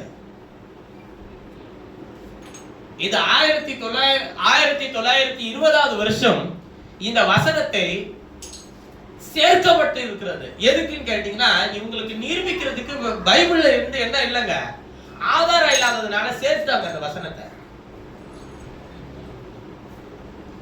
அந்த சேர்க்கப்பட்ட வசனம் தான்றதை நிரூபிக்கிறதுக்கு என்ன ஒரு ஆதாரம் இருக்கு, அதையும் கொண்டு வந்து உங்கள்கிட்ட தந்திருக்கிறேன். சரி, நான் ஏன் இதை சொல்றேன்னு கேட்டீங்கன்னா, ஆதி அப்போஸ்தலர் காலம் சரியா போயிட்டு இருந்துச்சு. எப்ப இந்த ரோமர்கள் அதை ஏற்றுக்கொண்டார்களோ, கிறிஸ்துவை ஏற்றுக்கொண்டார்களோ, அப்பொழுது அவங்க கொண்டு வந்ததான் இந்த நவம்பர் 2ஆம் தேதி முன்னோர்களை வழிபடுது. அவர்கள் கொண்டு வந்ததுதான் கிறிஸ்துமஸ். அது சன் ஆஃப் காடுக்கு கொண்டு வரப்பட்ட நாள். அது சூரிய கடவுளுக்கு. அதை என்னவா மாத்திட்டாங்க? SON மாத்திட்டாங்க. SUN. 25ஆம் தேதி நம்ம பிரேயர் நடத்தவே கூடாதான்னு கேட்டா, நாள் இது ஃப்ரீயா இருக்குன்னா நம்ம நடத்தல, ஒரு பிரச்சனையும் கிடையாது. அது கிறிஸ்துமஸ் பண்டிகை இல்லையே தவிர நாம் கர்த்தரை தொழுது கொள்ள எந்த நாளும் முக்கியம் கிடையாது. எல்லா நாளும் கர்த்தரை தொழுது கொள்ளலாம். குட் ஃப்ரைடே, ஈஸ்டர் எல்லாமே ரோமன் கத்தோலிக்கர்கள் கொண்டு வந்தது. குருத்தோலை ஞாயிறு அதுவும் கர்த்தருடைய, அதுவும் ரோமன் கத்தோலிக்கர்கள் கொண்டு வந்தது. இப்ப நமக்கு என்னதான் பிரதர் பண்டிகை இருக்கு? எல்லா வாரமுமே பண்டிகை தான், எல்லா நாளுமே கர்த்தருக்கு என்று உரிய நாள் தான். அப்ப வேதம் நமக்கு சொல்லுது, எல்லாம் சரியா போயிட்டு இருக்கும் போது 2 கூட்டம் பிரிஞ்சிச்சுங்க நிசாயா கவுன்சில்ல. 1 திருத்துவத்தை அங்கீகரிக்கிற ஒரு கூட்டம், தேவன் மூவராய் இருக்கிறார், பிதாவாகிய தேவன், குமாரனாகிய தேவன், பரிசுத்த ஆவியாகிய தேவன் என்கிற வார்த்தை. நீங்கள் வேதத்தில் அட்டை முதல் அட்டை வரை எனக்கு எடுத்து காட்டுங்கள். பிதாவாகிய தேவன்ற வார்த்தை பைபிள் எழுதப்பட்டிருக்கு, நான் அங்கீகரிக்கிறேன். குமாரனாகிய தேவன்ற வார்த்தை இருக்கா, பரிசுத்த ஆவியாகிய தேவன்ற வார்த்தை இருக்குதான்றதை எடுத்து காட்டுங்க. முடியவே முடியாது உங்களால. நீங்க தலைகள் தான் என்ன வாசிச்சாலும் சரி, இல்ல தலைகள் தான் வாசிச்சாலும் சரி, உங்களால எடுத்து காட்டவே முடியாது. ஏன் நான் இதை சொல்லுகிறேன் என்றால், இது அவர்கள் கொண்டு வந்த ஒரு உபதேசம். சபைகள் தோற்றுவிக்கப்பட்டது, உபதேசங்களும் மாறினது. அதன் பிறகு எழுதி வந்ததான லூத்தர், வெஸ்லி ஏறக்கூடிய மகத்தான ஊழியர்களை கொண்டு கர்த்தர் தம்முடைய சபையை போஷித்து காப்பாற்றி வழி நடத்தி வந்தார். ஆனால் அவர்கள் எல்லாரும் அந்த பரிபூர்ண வெளிச்சத்துக்குள்ள வரவே இல்லை. ஏன்னா அங்க மூல உபதேசத்துக்கு திரும்பி போகணும்ல, அதுக்குள்ள போக முடியல. ஏன்னா அதுல இருந்து சத்துரு எதுவரையிலும் பிடிச்சு வச்சிருந்தானா, 1400 வருஷம் வரையிலும் யாரு கையிலுமே பரிசுத்த வேதாகமம் இல்லாதபடிக்கு பார்த்து கொண்டதான் ரோமன் கத்தோலிக்கர்கள் செய்த மிகப்பெரிய சாதனை. என்ன பாஷையில மட்டும்தாங்க இருந்துச்சு? லத்தீன் பாஷையில மட்டும்தான் இருந்துச்சு. எத்தனை வருஷங்க? 1400 வருஷமா யாரு கையில இல்ல. இப்ப நம்ம 2025 வருஷத்துல தான் இருக்கிறோம் கிறிஸ்து பிறந்ததுல இருந்து. முதல் 400 வருஷம் கணக்கு வச்சுக்கோங்க. அது வரையிலும் எது இல்ல. அப்ப ஆதி அப்போஸ்தலர்கள் காலம் இந்த மாதிரி உபதேசங்கள்லாம் மாறல, எதுவும் இல்ல. பைபிள்ல இருந்துச்சு. கிரேக்க எபிரேய பாஷையில வச்சிருந்தாங்க. எபிரேய பாஷையில அறிக்கப்பட்ட அந்த பழைய ஏற்பாட்டின் புத்தகங்களை இயேசுவே வாசிச்சு இருக்கிறார் இல்லையா? அது வைக்கப்பட்டது, பாதுகாக்கப்பட்டது. அப்புறம் அப்போஸ்தலர்கள் எழுதின கடிதங்கள் இதெல்லாம் சேர்த்து வைக்கப்பட்டது. ஆனால் இது எல்லாம் ரோமன் கத்தோலிக்கர்கள் கையில போன பிறகு 1400 வருஷம் லத்தீன் பாஷையில் மொழிபெயர்க்கப்பட்டு அப்படியே வச்சுட்டாங்க. யாரும் என்ன பண்ணக்கூடாதுங்க, வாசிக்க கூடாது. அப்ப அது என்ன ஆச்சுன்னா, திரும்பவும் ரோமன் கத்தோலிக்கத்திலே இருக்கிற சிலரை கத்தர் எழுப்பி வேதாகமத்தை மொழிபெயர்த்து நம்முடைய கைகளில் கொடுக்கப்பட்டது. நீங்க ஆங்கில வேதாகமம் எத்தனை வேதாகமம் இருக்குன்னு கேட்டீங்கன்னா கிட்டத்தட்ட 8 பிரதிகள் இருக்கு ஆங்கில வேதாகமத்திலே. ஆம்பிளிஃபைட் வெர்ஷன் துவக்கி நீங்க இப்ப வச்சிருக்கிற ஆங்கில வேதாகமம் கிங்ஸ் ஜேம்ஸ் வெர்ஷன் சொல்லி எழுதியிருக்கோம், கேஜேவின்னு எழுதியிருக்கோம். அது வரையிலுமே 8 பிரதிகள் இருக்கு ஆங்கில வேதாகமத்தில். தமிழ் வேதாகம் மட்டும்தான் ஒரே பிரதி. ஆங்கில வேதாகம் ஒரே பிரதி கிடையாது. லத்தீன் பாஷையிலிருந்து பல மொழியாக்கங்கள், 8 மொழியாக்கங்கள் தாண்டி தான் ஆங்கில வேதாகமம் வந்திருக்கிறது. இப்ப பாருங்க, இப்படி இதெல்லாம் இந்த சரித்திரத்தை எல்லாம் சொல்றதுக்கு காரணம் என்னன்னு கேட்டீங்கன்னா, காலம் மாற மாற மாற மாற மாற சத்ரு என்ன செய்ய விரும்பினான் என்றால், இதற்குள்ளே தன்னை வெளிப்படுத்த வேண்டும் என்று வைத்திருக்கிற தன்னுடைய கிறிஸ்துவினுடைய மெய்யான அந்த திட்டத்தை அவன் மறைக்க விரும்பினான். ஆனால் நல்ல கவனிங்க, அவர் தம்முடையவர்களுக்கு தன்னை வெளிப்படுத்த விரும்புகிறார். வேதத்திலே வாசிக்கிறோம், மறைவானது தேவனுக்குரியது என்று வேதத்தில் எழுதியிருக்கிறது. ஒரு முறை சொல்லும்போது சொன்னார்கள், மறைவானது தேவனுக்குரியது என்று. வேற ஒன்று இருக்கட்டும், அதுதான் இருக்கட்டும், ஒன்றும் பிரச்சனை இல்லை, அதுவே உங்களை தேடி வரும். அப்ப மறைவானது தேவனுக்குரியது என்று எழுதப்பட்டிருக்கிறது. மறைவானது தேவனுக்குரியது. தேவனுடையவர்களுக்கு தேவன் தன்னை வெளிப்படுத்துகிறவராக இருக்கிறார். அவருடையவர்களுக்கு அவர் தன்னை வெளிப்படுத்துவார். அவருடையவர்களுக்கு அவர் தன்னை வெளிப்படுத்தி காண்பிக்கவே அவர் இந்த புத்தகத்தை அவர் எழுதி வைத்திருக்கிறார். இந்த புத்தகம் மட்டும்தாங்க அவர் தன்னை தன்னுடையவர்களுக்கு என்று வெளிப்படுத்துகிற ஒரே புத்தகம். நீங்க பாருங்க, எல்லா விஷயத்தையும் எடுத்து பிரசங்கிப்பாங்க. ஆனா வெளிப்படுத்தின விஷயத்துல வரும்போது மட்டும் கால் வைக்க என்ன பண்ணுவாங்க, யோசிப்பாங்க. ஏன்னா தப்பா பேசினா சாபம் இருக்கிறது இல்ல. சிலர் துணிகரமா பேசுறாங்க, அது வேற விஷயம். அது அவங்களுக்கும் தேவனுக்கும் இருக்கிற விஷயம். இத தெரியலன்னா பேசாம அமைதியா போயிடணும். கர்த்தருடையவர்களுக்கு கர்த்தர் வெளிப்படுத்துறாருன்னா அதனுடைய மகத்துவங்களை கர்த்தருடைய பரிசுத்த வேதம் முழுமையை அது என்ன பண்ணுங்க, நிரூபித்து காட்டும். அப்ப அவர் என்ன சொன்னார் என்றால், தம்முடைய சபையை வெளிப்பாட்டின் மேல் கட்டுவேன் என்று சொன்னார். அவர் தம்முடைய தூதனை அவர் முதலாவது வசனத்தை குறிக்கிறார். அதன் பிறகு அவருடைய சாட்சியை குறிக்கிறார். அதன் பிறகு இவைகளை காணும்படிக்கு ஒருவனை நியமிக்கிறார். கிறிஸ்து தன்னை பல நிலைகளில் தன்னை வெளிப்படுத்துகிறார். அவர் பிதாவாக, அவர் குமாரனாக, அவரே பரிசுத்த ஆவியானவராக தன்னை காண்பிக்கிறவராக இருக்கிறார். இப்ப 3 பேரை நீங்கள் நிறுத்தினால் நாம் அஞ்ஞானிகளை போல தேவர்களை நாம் வழிபடுகிறவர்களா இருப்போம். இஸ்ரவேலை கேள், உன் தேவனாகிய கர்த்தர் ஒருவரே கர்த்தர். இம்மூன்று ஒன்றாய் இருக்கிறார்கள் என்று சொல்லுகிறதான் தீர்த்துவத்தினுடைய உபதேசம். ஒருத்துவ கொள்கைக்காரர்கள் என்ன சொல்வார்கள் என்றால், வெறுமனையா இயேசு மாத்திரம்தான். அதனாலதான் அவங்களுக்கு என்ன பேருனா ஒன்லி ஜீசஸ்னா அவங்களுக்கு பேர். நம்மளே அப்படித்தானே பிரதர் சொல்லுவாங்க. ஐயா, முதல்ல நீ நல்லா தெரிஞ்சுக்க, ஒருத்துவ கொள்கைக்காரன் என்னை ஏத்துக்க மாட்டான், திருத்துவ கொள்கைக்காரன் என்னை ஒருத்துவ கொள்கைக்காரன்வா, ஒருத்துவ கொள்கைக்காரன் நீ திருத்துவ கொள்கைக்காரன்வா. அப்ப நாம யாருதான் ஐயா? அவர்கள் எல்லாரும் பிரிஞ்சு இருக்கட்டும், நாம வசனத்துல நினைச்சிருப்போம் ஐயா. வேதம் என்ன சொல்லுதோ அதை மட்டும் பின்தொடருங்க. நீங்க எந்த கொள்கைக்காரங்களா இருக்கணும், நீங்க என்ன ஏடிஎம்கே டிஎம்கே மாதிரி இங்க சண்டையா போட்டுக்க முடியும்? ஒண்ணு இல்லையா. வேதம் தெரியாம அங்க அடிச்சுட்டு கிடக்குறான், அவ்வளவுதான். ஆதியிலிருந்து அவர் ஒருவராக தானே இருந்திருக்க முடியும். இல்ல 3 பேரா இருக்கிறார்கள் என்பதற்கு வசன ஆதாரம் இருக்கா? உடனே போவாங்க திருத்துவ கொள்கைக்காரர்கள். என்ன சொல்லுவாங்கன்னா, நமது சாயலாக நமது ரூபத்தின்படி மனுஷனை உண்டாக்குவோமாக, நாங்க 3 பேர் இருந்தார்கள். நீங்க சொல்ல வேண்டாம், இருந்தாங்களா இல்லையா? அப்படி வசன ஆதாரத்தை எடுத்து காட்டினீங்கன்னா, வசனத்துல அது மாதிரி என்ன பண்ணவே இல்லைங்க, எழுதவே இல்லை. வாசிச்சு பாருங்க, இருந்தாங்களா இல்லையான்றது. ஏசாயா 45:18.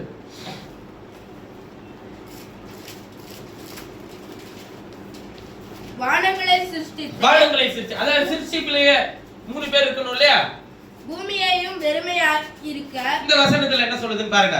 வானங்களை சிருஷ்டித்து பூமியை வெறுமையாக சிருஷ்டிக்காமல் அதை குடியிருப்புக்காக செய்து படைத்து, பூமியை வெறுமையா இருக்க சிருஷ்டியாமல் அதை குடியிருப்புக்காக செய்து படைத்து, அதை உருவேற்படுத்தின தேவனாகிய கர்த்தர் சொல்லுகிறதாவது, அதை உருவேற்படுத்தின தேவனாகிய கர்த்தர் சொல்லுகிறதாவது, நானே கர்த்தர், நானே கர்த்தர், வேறொருவர் இல்லை. என்ன சொல்றாரு? நதையா கர்த்தர், நானே சொல்றையா, வேறொருத்தர்லாம் இல்ல, நான் உருவாக்கி படைக்கும் போதே நானே தான், வேறொருத்தர் இல்ல அப்படின்னு சொல்றாரு. இப்ப நீங்க எப்படி இதை கொண்டு வந்து சேர்ப்பீங்க? 3 பேர் அங்க இருக்கிறாங்க. அப்ப ஏன் பைபிள்ல இயேசு அப்படி சொல்லிட்டு போனாரு? என் பிதா என்னிலும் பெரியவரா இருக்கிறார் என்று அவர் சொல்லுகிறார். ஆனால் அவரே தான் சொல்லுகிறார், நானும் பிதாவும் என்னவா இருக்கிறோம்? ஒன்றா இருக்கிறோம்னு சொல்றாரு. தமிழ் வேதாகமத்துல ஒன்றா இருக்கிறோம், ஆங்கில வேதாகமத்துல ஒருவர் தான் நாங்க 2 பேரும் அப்படின்னு சொல்றாரு. இந்த பரிசுத்தாவியானவர் எங்க இருந்தாரு? பிதா என்கிறது ஒரு பட்ட பெயர். பட்ட பெயர்னா பலிக்கிற பெயர் இல்ல. அது நமக்கு பட்ட பெயர்னா என்னங்க, பலிக்கிற பெயர் ஆயிடுச்சு. இல்ல, பட்ட பெயர் என்றால் பதவிக்கான பெயர். என் தகப்பனுக்கு ஒரு பெயர் உண்டு, ஆனால் அவருடைய பட்டத்துக்கு ஒரு பெயர் இருக்கு. அவருக்கு அந்த பட்டத்துக்கு பேர் தான் தகப்பனே தவிர அவருக்கு ஒரு தனித்துவமான பெயர் உண்டு. அவருடைய குமாரன் என்கிற எனக்கு ஒரு பட்ட பெயர் இருக்கிறது. அதாவது என்னுடைய பதவிக்கான பெயர் குமாரன், பிள்ளை. ஆனால் எனக்கு ஒரு தனித்துவமான பெயர் இருக்கிறது, பரிசுத்த ஆவி. அது பரிசுத்தமான ஒரு ஆவியா இருக்கிறது, அவ்வளவுதான். அது அந்த பட்ட பெயர், அந்த பதவிக்கான பெயர். இது மாத்திரம் இல்ல அவருக்கு. அவர் வல்லமையுள்ள தேவன், அதிசயமானவர், ஆலோசனை கர்த்தர், சமாதான பிரபு, நித்திய பிதா எனக்கூடிய பல நாமங்கள் இருக்கிறது. யெகோவா நிசி, யெகோவா ஷம்மா, யெகோவா ரூவா, யெகோவா சிக்கனு, யெகோவா செபோத் எனக்கூடிய பல நாமங்கள் அவருக்கு இருக்கிறது. ஆனால் பழைய ஏற்பாட்டிலிருந்து புதிய ஏற்பாட்டு வரையிலும் கடைசி வரையிலும் இருக்கிற ஒரே தேவன் தன்னை 3 தன்மைகளில் தன்னை வெளிப்படுத்தி காண்பிக்கிறார். 3 தன்மைகளில் தன்னை வெளிப்படுத்தின ஒரே தேவன் அவர்தான். இப்ப நமக்கு எல்லாருக்கும் ஒரு பொதுவான பேர் இருக்கு, என்ன தெரியுங்களா? மனிதன். இந்த பேர் வச்சது யாரு? ஆண்டவரே. உண்டாக்கிட்டு பேர் நமக்கு வச்சது ஆதாம்னு பேர் வைக்கல, ஏவாள்னு பேர் வைக்கல. அவர் என்னன்னு பேர் வச்சாரா? மனுஷன், மனுஷின் பேர் வச்சாரா? மனிதன் சொல்லணும்னா உங்களுக்குள்ள எத்தனை தன்மை இருக்கணுங்க? 3 தன்மை இருக்கணும். ஒண்ணு ஆவி, ஆத்மா. இப்ப ஆவியாகிய மனுஷனை எங்க விட்டுட்டு வந்தீங்க? சரீரமாகிய மனுஷனை எங்க விட்டு வந்தீங்க? ஆத்மாவாகிய மனுஷனை எங்க விட்டு வந்தீங்க? 3 தன்மைகளையும் உள்ளடக்கினதா மனிதன். இதுல ஒரு தன்மை வெளியே போச்சுனாலும் உங்களை என்னன்னு சொல்லுவாங்க? பாடி எப்ப எடுப்பான்னு கேட்பான். ஏன்னா எது போயிருச்சு? ஆவி போயிருச்சு. அது கனமொழுதின மனிதன் அல்ல, கனவீனமான மனிதன். அழியாமையை அவன் இழந்து போனான், ஜீவனை இழந்து போனான்.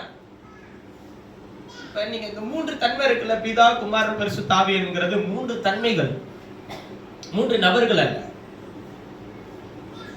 இவர் இவரிலும் பெரியவராக இருப்பாரு, இவர் இவருக்கு கீழே இருப்பாரு, இவருக்கு அடுத்துதானே பரிசுத்த ஆவியானவர்.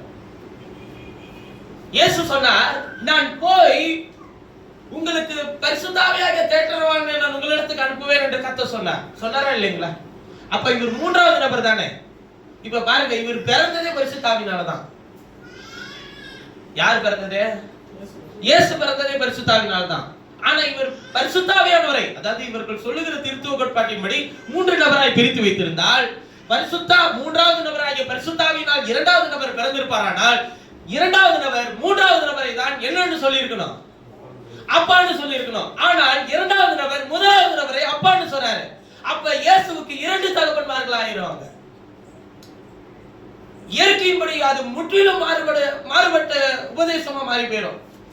அதாவது இவர்கள் என்ன பண்ணிட்டு இருக்காங்கன்னா, இவர்கள் அறியாமலேயே தேவனை தூசித்துக் கொண்டு இருக்கிறார்கள். தேவனுடைய அந்த தன்மை என்ன பண்றாங்க? தூசிக்கிறாங்க. இப்படி தூசிக்க வச்சது யாருன்றதை என்ன பண்ணாம இருக்கிறாங்க? தெரியாம. உன் தேவனை பத்தி உனக்கே தெரியக்கூடாது, நீ யாருன்னு உனக்கு தெரிஞ்சுக்க கூடாது. ஆனா எல்லாத்தையும் தேவன்கிட்ட இருந்து கேளு. இப்படி வெச்சது யாருன்றதே தெரியாம இருக்கிறாங்க. காரணம் என்ன? அவன் ஏதேனிலிருந்தே அவன் அதை தான் செய்து வருகிறான். அவன் என்ன சொன்னான்னு பாருங்க. பழத்தை பறித்து புசித்ததினால் தோட்டத்தை விட்டு கர்த்தர் வெளியே அனுப்பினாரா? கனியை பறித்து புசித்ததினால் தோட்டத்தை விட்டு வெளியே அனுப்பினாரா? இல்ல. அவர் சொன்னார் நீ இதை புசிக்கும் நாளில் சாகவே சாவார். அவன் சொன்னார் நீ சாவதில்லை. யாரு? அவன் உபதேசிக்கிறான் நீ சாக மாட்டார். நீ இதை புசிக்கும் நாளில் கண்கள் திறக்கப்பட்டு நீ தேவர்களை போல இருப்பாய் என்று தேவன் அறிவார் என்றது. தேவர்களாவே அவங்க இருந்தாங்களா இல்லைங்களா? அப்ப உங்களை அறியாம உங்களை வச்சிருப்பானா இல்லையா? வச்சிருப்பான். அதுக்கு அவன் பயன்படுத்தின பாத்திரம் தான் யாருங்க? ஏவாள். ஏவாள் என்பது சபைக்கு அடையாளமா இருக்கிறது. சபையை தான் யார் என்பதை அறியாமலே வைத்திருப்பான் உலகத்தின் அதிபதி. அவன் தேவன் சொன்ன வார்த்தை என்னது என்பதை விலகிக் கொள்ளாதபடிக்கு உங்கள் கண்களை குருடாக்கி வச்சிருப்பான். அதுதான் அவன் எடுத்துக்கிட்ட ஆயுதம். என்ன தெரியுமா? சுகமளித்தல், தீர்க்க தரிசனம், வெளிப்பாடு, வாக்குத்தத்தம், அடையாளம், அற்புதம் எனக்குரிய கவர்ச்சியான வார்த்தைகளுக்குள்ளே அவன் மறைந்து கொண்டிருப்பான். அப்ப இதெல்லாம் கர்த்தர் செய்ய மாட்டார் பிரதர். நிச்சயமாய் சொல்லுகிறேன், கர்த்தர் தான் அதை செய்கிறார். அதை காட்டிலும் பெரிய கிரியைகளை உலகத்தின் அதிபதி செய்து உங்களை கவர்ச்சித்து வச்சிருப்பார். அதாவது எப்ப கர்த்தர் செய்வார்ன்றதே நமக்கு தெரியல. எப்ப செய்வார்னு கேட்டா, அவர்களால் நடந்த அடையாளங்களினாலும் அற்புதங்களினாலும் எதை உறுதிப்படுத்தும்படிக்கு அதை செய்தாருங்க. வசனத்தை உறுதிப்படுத்த அதை செய்வாரு. அதாவது இப்போ நான் பிரசங்கிச்சிட்டு இருக்கிற செய்தி கர்த்தரிடத்தில் வந்தது என்பதை நிரூபிக்க அவர் அதை செய்வார். அவர் அதை செய்யறதுனால அவர் இருக்கிறார்ன்றதை காட்டணும்ன்ற அவசியம் அவருக்கு இல்லவே இல்லை. அவர் எதில இருக்கிறார்ன்றதை காட்டுவார்னு கேட்டா, அந்த செய்தியிலேயே தான் அவர் இருப்பார் என்பதை அவர் காட்டுவார். வார்த்தை இல்லைன்னா அவர் அங்க தன்னை என்ன பண்றவே மாட்டாருங்க. அதான் சொல்றாருல, ஆதியில என்ன இருந்தது? அந்த வார்த்தை என்னவா இருந்தது? தேவனிடத்தில் இருந்தது. அந்த வார்த்தை தேவனாகவே இருந்தது. அந்த வார்த்தை தான் என்னவானது? மாம்சமானது. வார்த்தை என்றால் எழுதப்பட்ட வார்த்தை இல்ல, சப்தம், லோகாஸ். அது கிரேக்க பதத்தில் லோகாஸ் என்று எழுதப்பட்டிருக்கிறது, சப்தம். அந்த சப்தம் மனு உருவமானார். காணக்கூடாத அதர்சனமான தேவன் காணக்கூடிய விதத்தில் எல்லா மகிமை விட்டு தன்னை தாமே தாழ்த்தி வந்தார். அடிமையின் ரூபம் எடுத்த மனுஷன் சாயலானார். பிலிப்பியர் 2ல வாசிக்கிறோம். இப்ப பாருங்க, அவர் தன்னை சபைக்கு வெளிப்பட பரிபூர்ணமா காட்டணுமா இல்லையா? இத காட்டக்கூடாதுன்றதுக்கு தான் சபைக்கு அவன் உபதேசித்துட்டு இருக்கிறான். இந்த டினாமினேஷன்லாம் வச்சு உங்களை குழப்பறதுக்கு காரணம் என்ன நீங்க நினைக்கிறீங்க? யாருடைய திட்டம் இது? இவ்வுலகத்தின் அதிபதியை முத்திரையை திறந்து கொடுத்து அவனை சபைக்குள்ள அனுப்பினதே ஆண்டவர் தான். ஆனால் தம்முடையவர்களுக்கு அவர் தன்னை பரிபூர்ணமாய் காண்பிப்பார். தம்முடையவர்களுக்கு அவர் பரிபூர்ணமானதை வெளிப்படுத்துவார். தம்முடையவர்களுக்கு அவர் யார் என்பதை வேத வசனத்தின் மூலமாய் வெளிப்படுத்துவார். ஆதி அப்போஸ்தலர் காலத்தில் இருந்த அதே புரிதல், அதே வெளிப்பாடு, அதை கர்த்தர் திரும்பவும் தம்முடைய வருகைக்கு முன்பாக தம்முடைய ஜனத்துக்கு தரவர் வல்லவராய் இருக்கிறார். அங்க அவர் சொல்றாரு, என்னிடத்தில் சொன்ன அந்த தூதனுடைய சத்தத்தை நான் உங்களுக்கு சொல்லுகிறேன். உன்னிடத்தில் என்ன இருக்கிறது என்பது முக்கியமல்ல, நீ எப்பேற்பட்ட கட்டடத்தை கட்டி வைத்திருக்கிறாய் என்பது முக்கியமல்ல, உன்னிடத்தில் எத்தனை கூட்ட ஜனங்களை நான் அனுப்புகிறேன் என்பது முக்கியமல்ல, உன்னை யார் இடத்துக்கு கொண்டு போய் நிறுத்தினாலும் என்னை வெளிப்படுத்துகிற வேலைக்காரனாய் மாத்திரமே நீ நிற்க வேண்டும். கர்த்தருடைய வசனத்தை உள்ளபடி எடுத்து சொல். அதுக்கு முன்பாக எதிர்த்து நின்று பேசுறதுக்கு ஒரு நாள் அவசியாதனார். ஏன் ஆண்டவரே சொல்றேன்? ஏன் சொல்றீங்க ஆண்டவரே? போய் வெளிப்படுத்தின விசேஷத்தை எடுத்து வாசிச்சு பாரு. அங்கே யோவான் வெளிப்படுத்தினது விசேஷம் அல்ல, யோவானுக்கு தன்னை வெளிப்படுத்தின விசேஷம் தான். அப்படியானால் அங்கே கிறிஸ்துவை வெளிப்படுத்துகிறதற்கு என்றுதான் வேலைக்காரர்களை நியமித்தாரே தவிர இங்கே பலர் தன்னை வெளிப்படுத்துகிறதற்கு என்று நிற்கிறார். இல்லை இல்லை, கிறிஸ்துவை வெளிப்படுத்துகிறதற்கு என்று நாம் இருப்போம். கிறிஸ்துவை எதிலே வெளிப்படுத்த முடியும்? வார்த்தையிலும் கிரியையிலும் தான் வெளிப்படுத்த முடியும். அவர் சொல்லி இருக்கிறார், வார்த்தையினாலாவது கிரியையினாலாவது எதை செய்தாலும் என்னுடைய நாமம் மகிமைப்படும்படிக்கு அதை செய்யுங்கள் என்றார். அவர் பழைய ஏற்பாடு முழுவதும் கர்த்தர் என்கிற நாமத்தில் அழைக்கப்பட்டார். புதிய ஏற்பாட்டில் மனுஷனாக இந்த பூமிக்கு வந்தபோது, அவர் குமாரனாக வந்தபோது அவர் இயேசு என்கிற நாமத்தில் அழைக்கப்பட்டார். கிறிஸ்துவாக, மகிமை நம்பிக்கையாக, பரிசுத்த ஆவியானவராக உங்களுக்குள் வாசம் பண்ணுகிறது அந்த ரகசியமாக இருக்கிறது என்று கொலோசியர் 1:26-27 வாசிக்கிறோம். கிறிஸ்து. ஒருத்துவ கொள்கைக்காரர்கள் இயேசுவின் நாமத்தில் என்று சொல்வார்கள், இல்லை. திருத்துவ கொள்கைக்காரர்கள் பிதா குமாரன் என்று பிரிப்பார்கள், இல்லை. கர்த்தருடைய வேதம் சொல்கிறது கர்த்தராகிய இயேசுவின் நாமத்திலே. அவருக்கு ஒரே நாமம் உண்டு. பாருங்கள், அவர் பழைய ஏற்பாடு முழுவதும் ஒரு தீர்க்கதரிசிக்கு மனுஷனாக வந்தபோது ஒரு தீர்க்கதரிசி அவர் இருந்தார். கழுகு என்றால் தீர்க்கதரிசி என்ற அர்த்தம். கழுகாக இருந்தார். இரண்டாவது மனுஷனாக பலிபீடத்துக்கு தன்னை போகும்போது ஒரு ஆசாரியராகவும் இவர் இருந்தார். இயேசுவே எத்தனை நிலையில இருக்கிறாருன்னு பாருங்க. நீங்க என்னங்க பிதா குமாரன் மட்டும் பரிசுத்தாவி மட்டும் பிரிக்கிறீங்க? மெல்கிசேதேக்கு ஒண்ணு இருக்கு, நித்திய பிரதான ஆசாரியர் அவர்தான். அதை எங்க வைப்பீங்க? அந்த கேட்டகரியா? அப்ப எத்தனை ஆயிடுச்சு? பிதா குமாரன் பரிசுத்தாவி. இப்ப நான் சொல்றேன் பாருங்க, இயேசு கிறிஸ்துவ மாம்சத்துல வந்தப்ப 3 தன்மையை 3 வேலையை செய்தார். முதலாவது நல்ல கவனிச்சுக்கோங்க, கழுகாக தீர்க்கதரிசியாக இருந்தாரா இல்லைங்களா? இருந்தார். இரண்டாவது, யோவான் சாணகன் அவரை பார்த்து என்னன்னு சொன்னாரு? இதோ உலகத்தின் பாவத்தை சுமந்து தீர்க்கிற. இப்ப இவர் கழுகா ஆட்டுக்குட்டியா? எங்கே அவர் கழுகாக இருக்க வேண்டுமோ தம்முடைய சபைக்கு கழுகையினுடைய குணாதிசயத்தை கவனித்து பாருங்கள். நேற்று மன்னார்குடியில பிரசங்கிக்கிறதுக்கு முன்பு அதே மகத்துவமான அந்த கழுகை நான் கண்டேன். அது அந்த வீட்டை முழுவதும் நிரப்பி இருந்தது. அதனுடைய கண்கள் அக்கினி ஜுவாலை போல இருந்தது. நீங்கள் கொஞ்சம் வெளிப்படுத்தின விசேஷத்துல கொஞ்சம் போய் பாருங்கள், கிறிஸ்துவினுடைய கண்கள் எப்படி இருக்கிறது என்று. அக்கினி ஜுவாலை போல இருக்கும். அக்கினி ஜுவாலை என்றால் நெருப்பு மாதிரி ஆகுது. நீங்க கற்பனை காட்சிக்குள்ள போயிடக்கூடாது. அக்கினி ஜுவாலை என்றால் அது மகத்துவம் ஜெயமுள்ள அந்த பார்வையை அது அது பார்த்தீங்கன்னு வச்சுக்கோங்களேன். அது என்ன பண்ணிட்டு இருந்துச்சுன்னா, இது வந்து உட்கார்ந்த உடனே எல்லா அதோடைய பார்வையில நான் அது மேல நின்னு பார்த்துட்டு இருக்கிறேன். அதோட பார்வையில நீ ஓடிட்டு இருக்கிற சர்ப்பங்கள் எல்லாம் ஒரு சின்ன சின்ன புழுக்கள் மாதிரி தெரியுது. ஆனா அதுக்கு பயந்து ஓடுது எல்லாம். இது நெகத்தினால அதனுடைய தலைய கொத்தி கொத்தி கொத்தி கொத்தி தலைய பாம்புகளுடைய தலைய நெகத்திலேயே கொத்தி கொண்டுட்டு இருக்கு. தலைய மட்டும்தான், அதால நகரவே முடியல. அதுக்கப்புறம் ஆண்டவரே, இந்த வல்லமை ஜெயமுள்ள வீரராய் நீர் என்னோடு கூட எப்பொழுதும் இருக்கும் என்றுதான் நான் அவரிடத்தில் கேட்கிறேன். கழுகாக அவர் இருந்தார். மாம்சத்தில் வந்த போது தீர்க்க தரிசனங்களை வியாக்கியானம் பண்ணுகிறவராக இருந்தார். ஊமைகளை அவர் பேசினார். இரண்டாவது, அவர் சிலுவையின் இடத்தில் போகும்போது ஆசாரியராகவும் தன்னை ஒப்பு கொடுத்தார், பலியாகவும் தன்னை ஒப்பு கொடுத்தார். இப்ப பலியும் இதுதான். பலியில் இருக்கிற ரத்தத்தை எடுத்துக்கிட்டு தேவாலயத்தினுடைய திரைச்சீலை மேல் தொடங்கி கீழ் வரைக்கும் என்ன பண்ணினதுங்க? மேலிருந்து கீழ் வரையிலும், கீழிருந்து மேல் வரையிலும் அல்ல, மேலிருந்து கீழ் வரையிலும். ஏனென்றால் இரண்டாம் மனுஷன் வானத்திலிருந்து இறங்கினார் கர்த்தர். அவர் மேலிருந்து இறங்கி வந்து இருவருக்கும் பகையா இருந்த அந்த நியாய பிரமாணத்தை அவர் முறித்தெறிந்தார். அந்த திரைச்சீலை கிழித்தார். பலியும் இவருதான். அந்த பலியினுடைய ரத்தத்தை எடுத்துக்கிட்டு அந்த மகாபரிசுத்த ஸ்தலத்துக்குள்ள போற பிரதான ஆசாரியரும் இவருதான். நீங்க எத்தனை இடத்துல வைப்பீங்க? என்ன 3ஓட நிறுத்திட்டீங்க? இதா அப்புறம் குமாரன், ஆசாரியன், தீர்க்கதரிசி, சகோதரன், நித்திய பிரதான ஆசாரியர், பலி, பரிசுத்தமாக்குகிற ரத்தம், அறிந்து பேசுகிறவர்.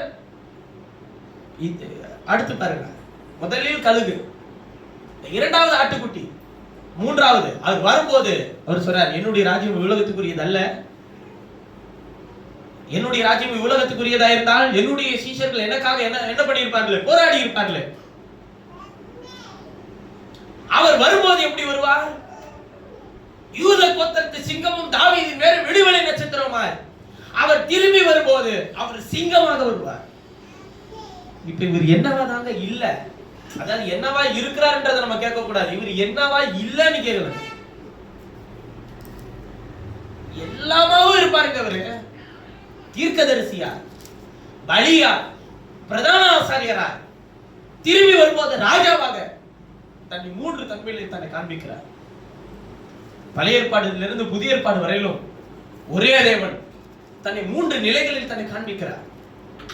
ஒரு முறை ஒரு இடத்துல பிரசங்கிக்கும் போது ஜெபம் பண்ணி முடிக்கும்போது சொன்னேன், உடைய குமாரனாகிய கர்த்தராகிய இயேசுவின் நாமத்தினாலே ஜெபிக்கிறேன், நீங்கள் ஜெபம் கேளுன்னு சொல்லி சொன்னேன்.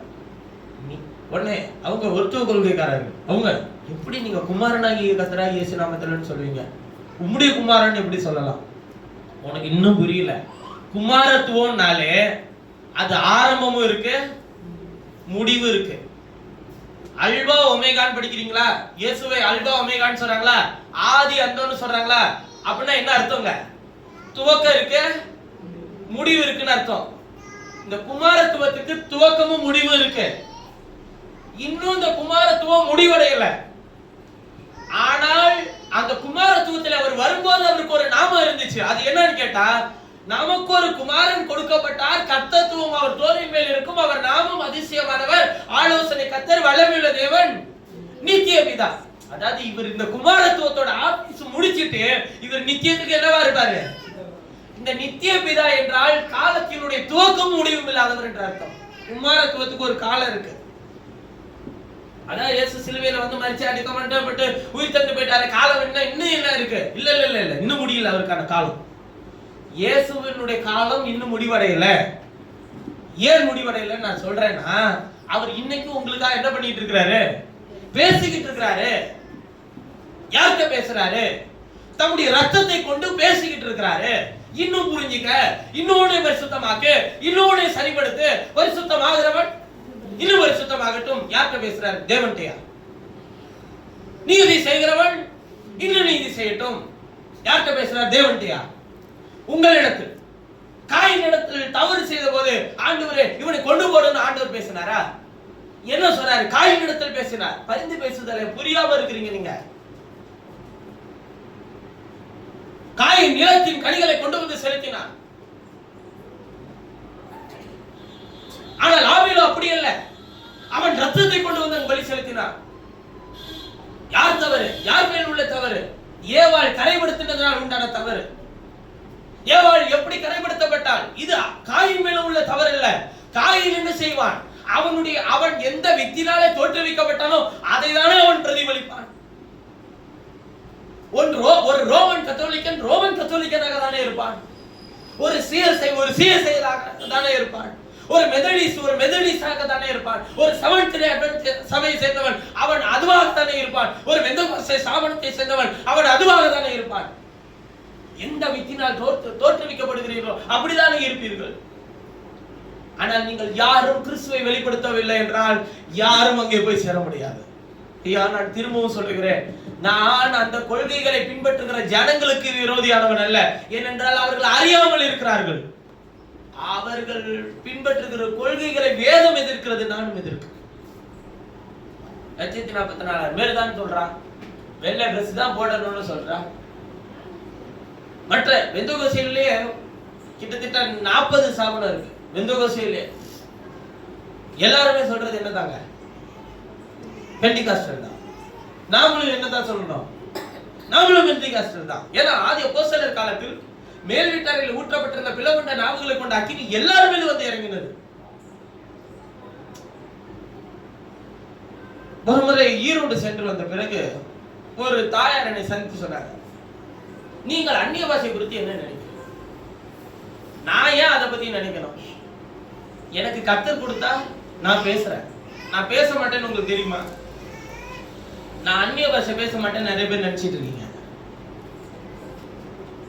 நான் பேசுவேன். எனக்கு தேவனுக்கு தெரிய பேசுவேன். ஆனா எது அந்நிய பாஷைன்றது எனக்கு தெளிவா கர்த்தர் என்ன பண்ணிருக்கிறாரு? கொடுத்திருக்கிறாரு. எது அந்நிய பாஷை? ஒருமுறை ஒரு சொன்னார், மேல் வீட்டாரிலே பிளவுண்ட நாவுகளை கொண்ட வந்து அக்கினி இறங்கின போது அந்நிய பாஷையை பேசினார்களே, 120 பேரும் பேசினார்களே. பேசிக் கொண்டிருக்கும் போது இவர்கள் பேசுகிறதை கீழே இருக்கிற தேசத்தார் கேட்டு என்ன சொன்னார்கள்? இவர்கள் எல்லாரும் கலிலேயர் அல்லவா? இவர்கள் எப்படி நம்முடைய பாஷைகளில் தேவனை புகழ்கிறார்கள் என்று கேட்டார்கள் அல்லவா? இங்கே பேசுகிற அந்நிய பாஷையை கீழே இருக்கிறவர்கள் கேட்டால் அவர்கள் பாஷையில் அது புகழப்படுமா? தெரியாது. அவங்களுக்கு இந்த பாஷையை என்ன பண்ணாது? தெரியாது. சரி, தெரியல, பரவாயில்ல. அது தேவனுக்கு உங்களுக்கோ உள்ள பாஷை. ஓகே. தேவன் புரியாத பாஷையில பேசுவார். எது அந்நியமா இருக்கு உங்களுக்கு? இந்த இந்த எழுதப்பட்ட இது இத்தனை விஷயங்களும் உங்களுக்கு என்னவா இருக்கு? இது எல்லாத்தையும் உங்களுக்கு புரிய வைக்க கர்த்தர் உங்களோடு பேசலன்னா உங்களுக்கு என்ன பண்ணவே முடியாதுங்க, புரிந்து கொள்ள முடியாது. பெந்தகோஸ்தின் உண்மையான நிலையை அறிந்து கொள்ளுங்கள். அது பிளவுண்ட நாவுகளை கொண்ட அக்கினி அங்கு அனுப்பினது. பிளவுண்ட நாவுகள் என்றால் என்ன? அது பழைய ஏற்பாட்டு புதிய ஏற்பாட்டு உங்களோடு கூட பேசுகிற ஒரே நாவு, கர்த்தருடைய வார்த்தை. அது இரண்டையும் சேர்த்து உங்களோடு கூட பேசும். அது மாறி மாறி விகாரப்படாது, அது ஒன்றையே சரியாய் பேசும். அதுதான் அப்போஸ்தலனாகிய பவுல் சொல்றாரு, நான் மனுஷர்கள் பேசுகிற பாஷையும் தூதர்கள் பேசுகிற பாஷையும் பேசினாலும் அன்பு எனக்குள் இராவிட்டால் ஒன்றுக்கு என்ன பண்ணாது, உதவாது. இப்ப என்னை சந்திக்க வந்ததான அந்த தூதனை சொல்றேன்ல, நான் புரியாத ஒரு பாஷையெல்லாம் அவர் என்கிட்ட பேசினதே கிடையாது. அந்த தூதன் பல முறை என்னுடைய தகப்பனாரை போல நான் கண்டிருக்கிறேன். ஒரு முறை நான் நிழலை போல ஒருவரை கண்டிருக்கிறேன். பல முறை கழுவி என்னையோடு கூட பேசுகிறதை போல நான் கேட்டிருக்கிறேன். ஏன்? அது எனக்கு புரியும்படிக்குதான் பேசி இருக்கிறது. நான் அவரிடத்திலே கேட்டிருக்கிறேன், கர்த்தாவே நான் அந்நிய பாஷைகளை குறித்து என்ன பேச வேண்டும்? அவர் சொன்னார், மகத்துவமானதை உன் நாவில வைத்து நான் பேசும்போது அதுதான் அவர்களுக்கு எதெல்லாம் அந்நியமா இருக்கிறதோ அதை விளங்கும்படிக்கு தான் நான் அவர்களோடு கூட பேசுவேன் என்று சொன்னேன். நான் ஜெபிக்கிறது என்னன்னா, நம்முடைய சபைகளில் உண்மையாய் அந்நிய பாஷை பேசுகிறவர்கள் வேண்டும், உண்மையாய் அதை வியாக்கியானம் பண்ணுகிறவர்களும் வேண்டும். கோரஸ் பாடுவாங்கல்ல, கோரஸா ஒண்ணா சேர்ந்து ஒருத்தர் ஆரம்பிச்சா அப்படியே என்ன பண்ணுவாங்க எல்லாரும் சேர்ந்து, ஒருத்தர் நிறுத்தினா என்ன பண்றாங்க எல்லாரும் சேர்ந்து நிறுத்திடுவாங்க. இப்படி கர்த்தருடைய ஆவியானவர் செயல்படுவார் நீங்க நினைக்கிறீங்க? சரி, நான் பார்த்த சில சாட்சிகளை உங்களுக்கு சொல்றேன், உண்மையான சாட்சியை சொல்றேன். பிரசங்கித்துக் கொண்டிருக்கும் போதே சிலர் அந்நிய பாஷைகளை பேசி அதை வியாக்கியானித்த இன்னொரு நபரையும் நான் கண்டிருக்கிறேன். பிரசங்கத்தை நிறுத்தி கொண்டு நான் அவர் சொல்லுகிறதற்கு தலைவணங்கி கேட்டதெல்லாம் உண்டு. ஏன் அப்படிப்பட்ட கிரியைகளை கர்த்தர் இந்த நாளில் செய்துதானே வரார்? யார் அதை மாற்றினது? கொஞ்சம் யோசித்து பாருங்கள். அந்நிய பாஷை தேவன் கொடுத்தது. யார் அதை மாற்றினார்? இவ்வுலகத்தின் அதிபதி. அதை பேசாதவர்கள் பரிசுத்த ஆவியை பெறவில்லை என்று சொல்லுகிறது யார்? கிறிஸ்துவா? தேவனுடைய வார்த்தையா? இல்லை. எனக்கு தெரிந்த பிரபலமான ஒரு பெரிய ஊழியர், நான் அவருடைய செய்திகள் எல்லாம் கேட்டிருக்கிறேன். அவர் சொல்லும்போது சொல்றாரு, என்னுடைய ஜீவியத்தில் என்னுடைய சபையில் இருக்கிற எத்தனையோ விசுவாச பிள்ளைகள் அந்நிய பாஷைகளை பேசி நான் கேட்டிருக்கிறேன். ஆனால் ஒரு நாள் கூட கர்த்தர் எனக்கு அதை தந்ததில்லை. ஏன் ஆண்டவரே என்று கேட்டபோது அவர் சொன்னார், உனக்கு என்ன கொடுத்திருக்கிறேனோ, உனக்கு என்னதை நான் தந்திருக்கிறேனோ அதிலே நீ நிலைத்திரு, நான் அடையாளப்படுத்துகிற நேரம் வரும் என்று சொன்னார். அப்ப கவனிங்க, வசனத்தை குறித்தும் இயேசு கிறிஸ்துவை பற்றின சாட்சியை குறித்தும் சாட்சியாய் அறிவிக்கிறதற்கு கர்த்தர் உங்களை தேர்ந்தெடுத்திருக்கிறார். யோவானுக்கு தன்னை எப்படி வெளிப்படுத்தினாரோ அது போல தம்முடைய சபைக்கு தன்னை வெளிப்படுத்துகிறதற்கு என்று தேர்ந்தெடுக்கப்பட்ட ஜனங்கள் தான் நாம் எல்லாரும். அப்ப இயேசுவை பற்றின சாட்சி எழுதப்படுதல் அல்ல, இயேசுவை பற்றின சாட்சி நம்முடைய கிரியைகளில் வெளிப்பட வேண்டியதாக இருக்கிறது. இயேசுவை பற்றின சாட்சி சொல்லப்பட தேவையில்லை. இயேசுவை பற்றின சாட்சி நம்முடைய பேச்சிலும் நம்முடைய நடக்கையிலும் இருக்க வேண்டும். சாட்சி ரொம்ப முக்கியங்க, சாட்சி ரொம்ப முக்கியம். அவர் 3 தன்மையிலே தன்னை வெளிப்படுத்தினார் என்பதும், அவர் ஒவ்வொரு காலத்திலும் மாறாதவராய் இருக்கிறார் என்பதும், அவர் தம்முடைய சபைக்கு தன்னை எப்படி வெளிப்படுத்துகிறார் என்பதும் மகத்துவமானதாக இருக்கிறது. நீங்கள் தொடர்ந்து வாசிக்கும் போது அதே வெளிப்படுத்தும் விசேஷத்தை தொடர்ந்து வாசிக்கும் போது அவர் என்னெல்லாம் சொல்றாருன்றதை பாருங்க. வெளிப்படுத்தல் 1வது அதிகாரம்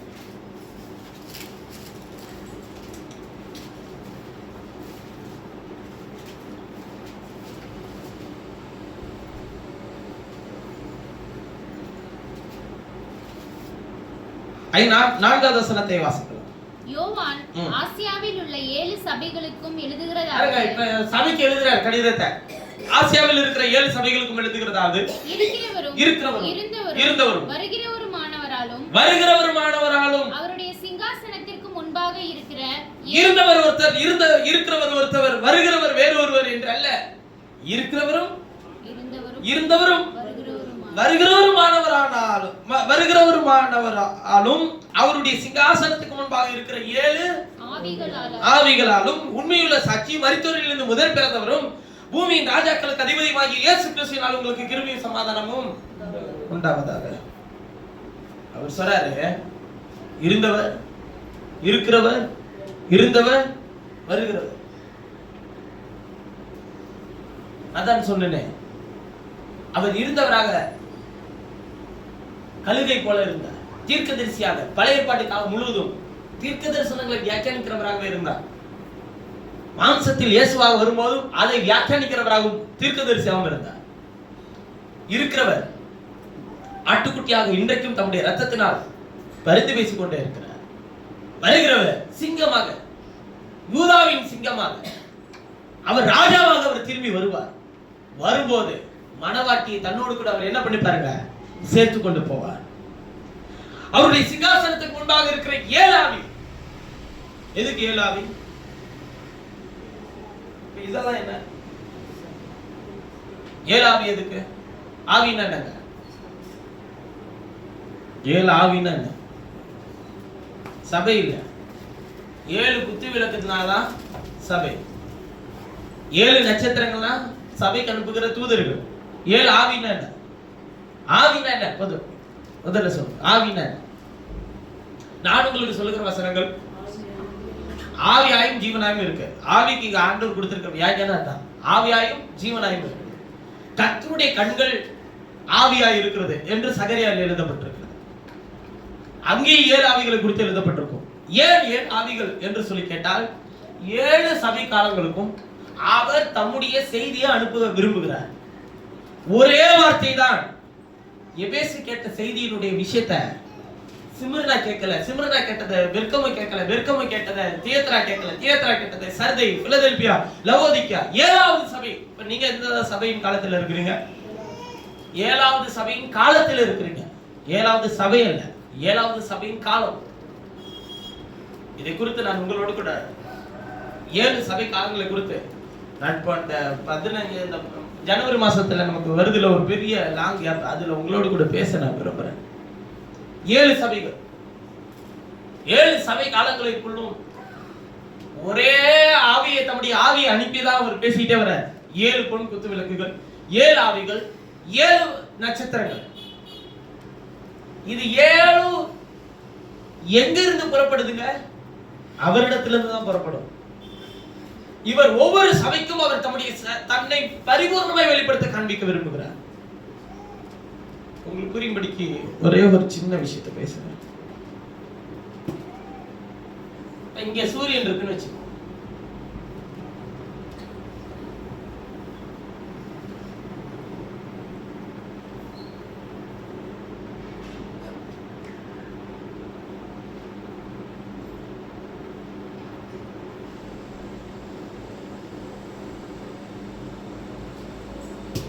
பாருங்க, இப்ப எது பக்கத்துல இருக்கு? சூரியனுக்கு அருகாமையில் இருக்கிறது எது? 7.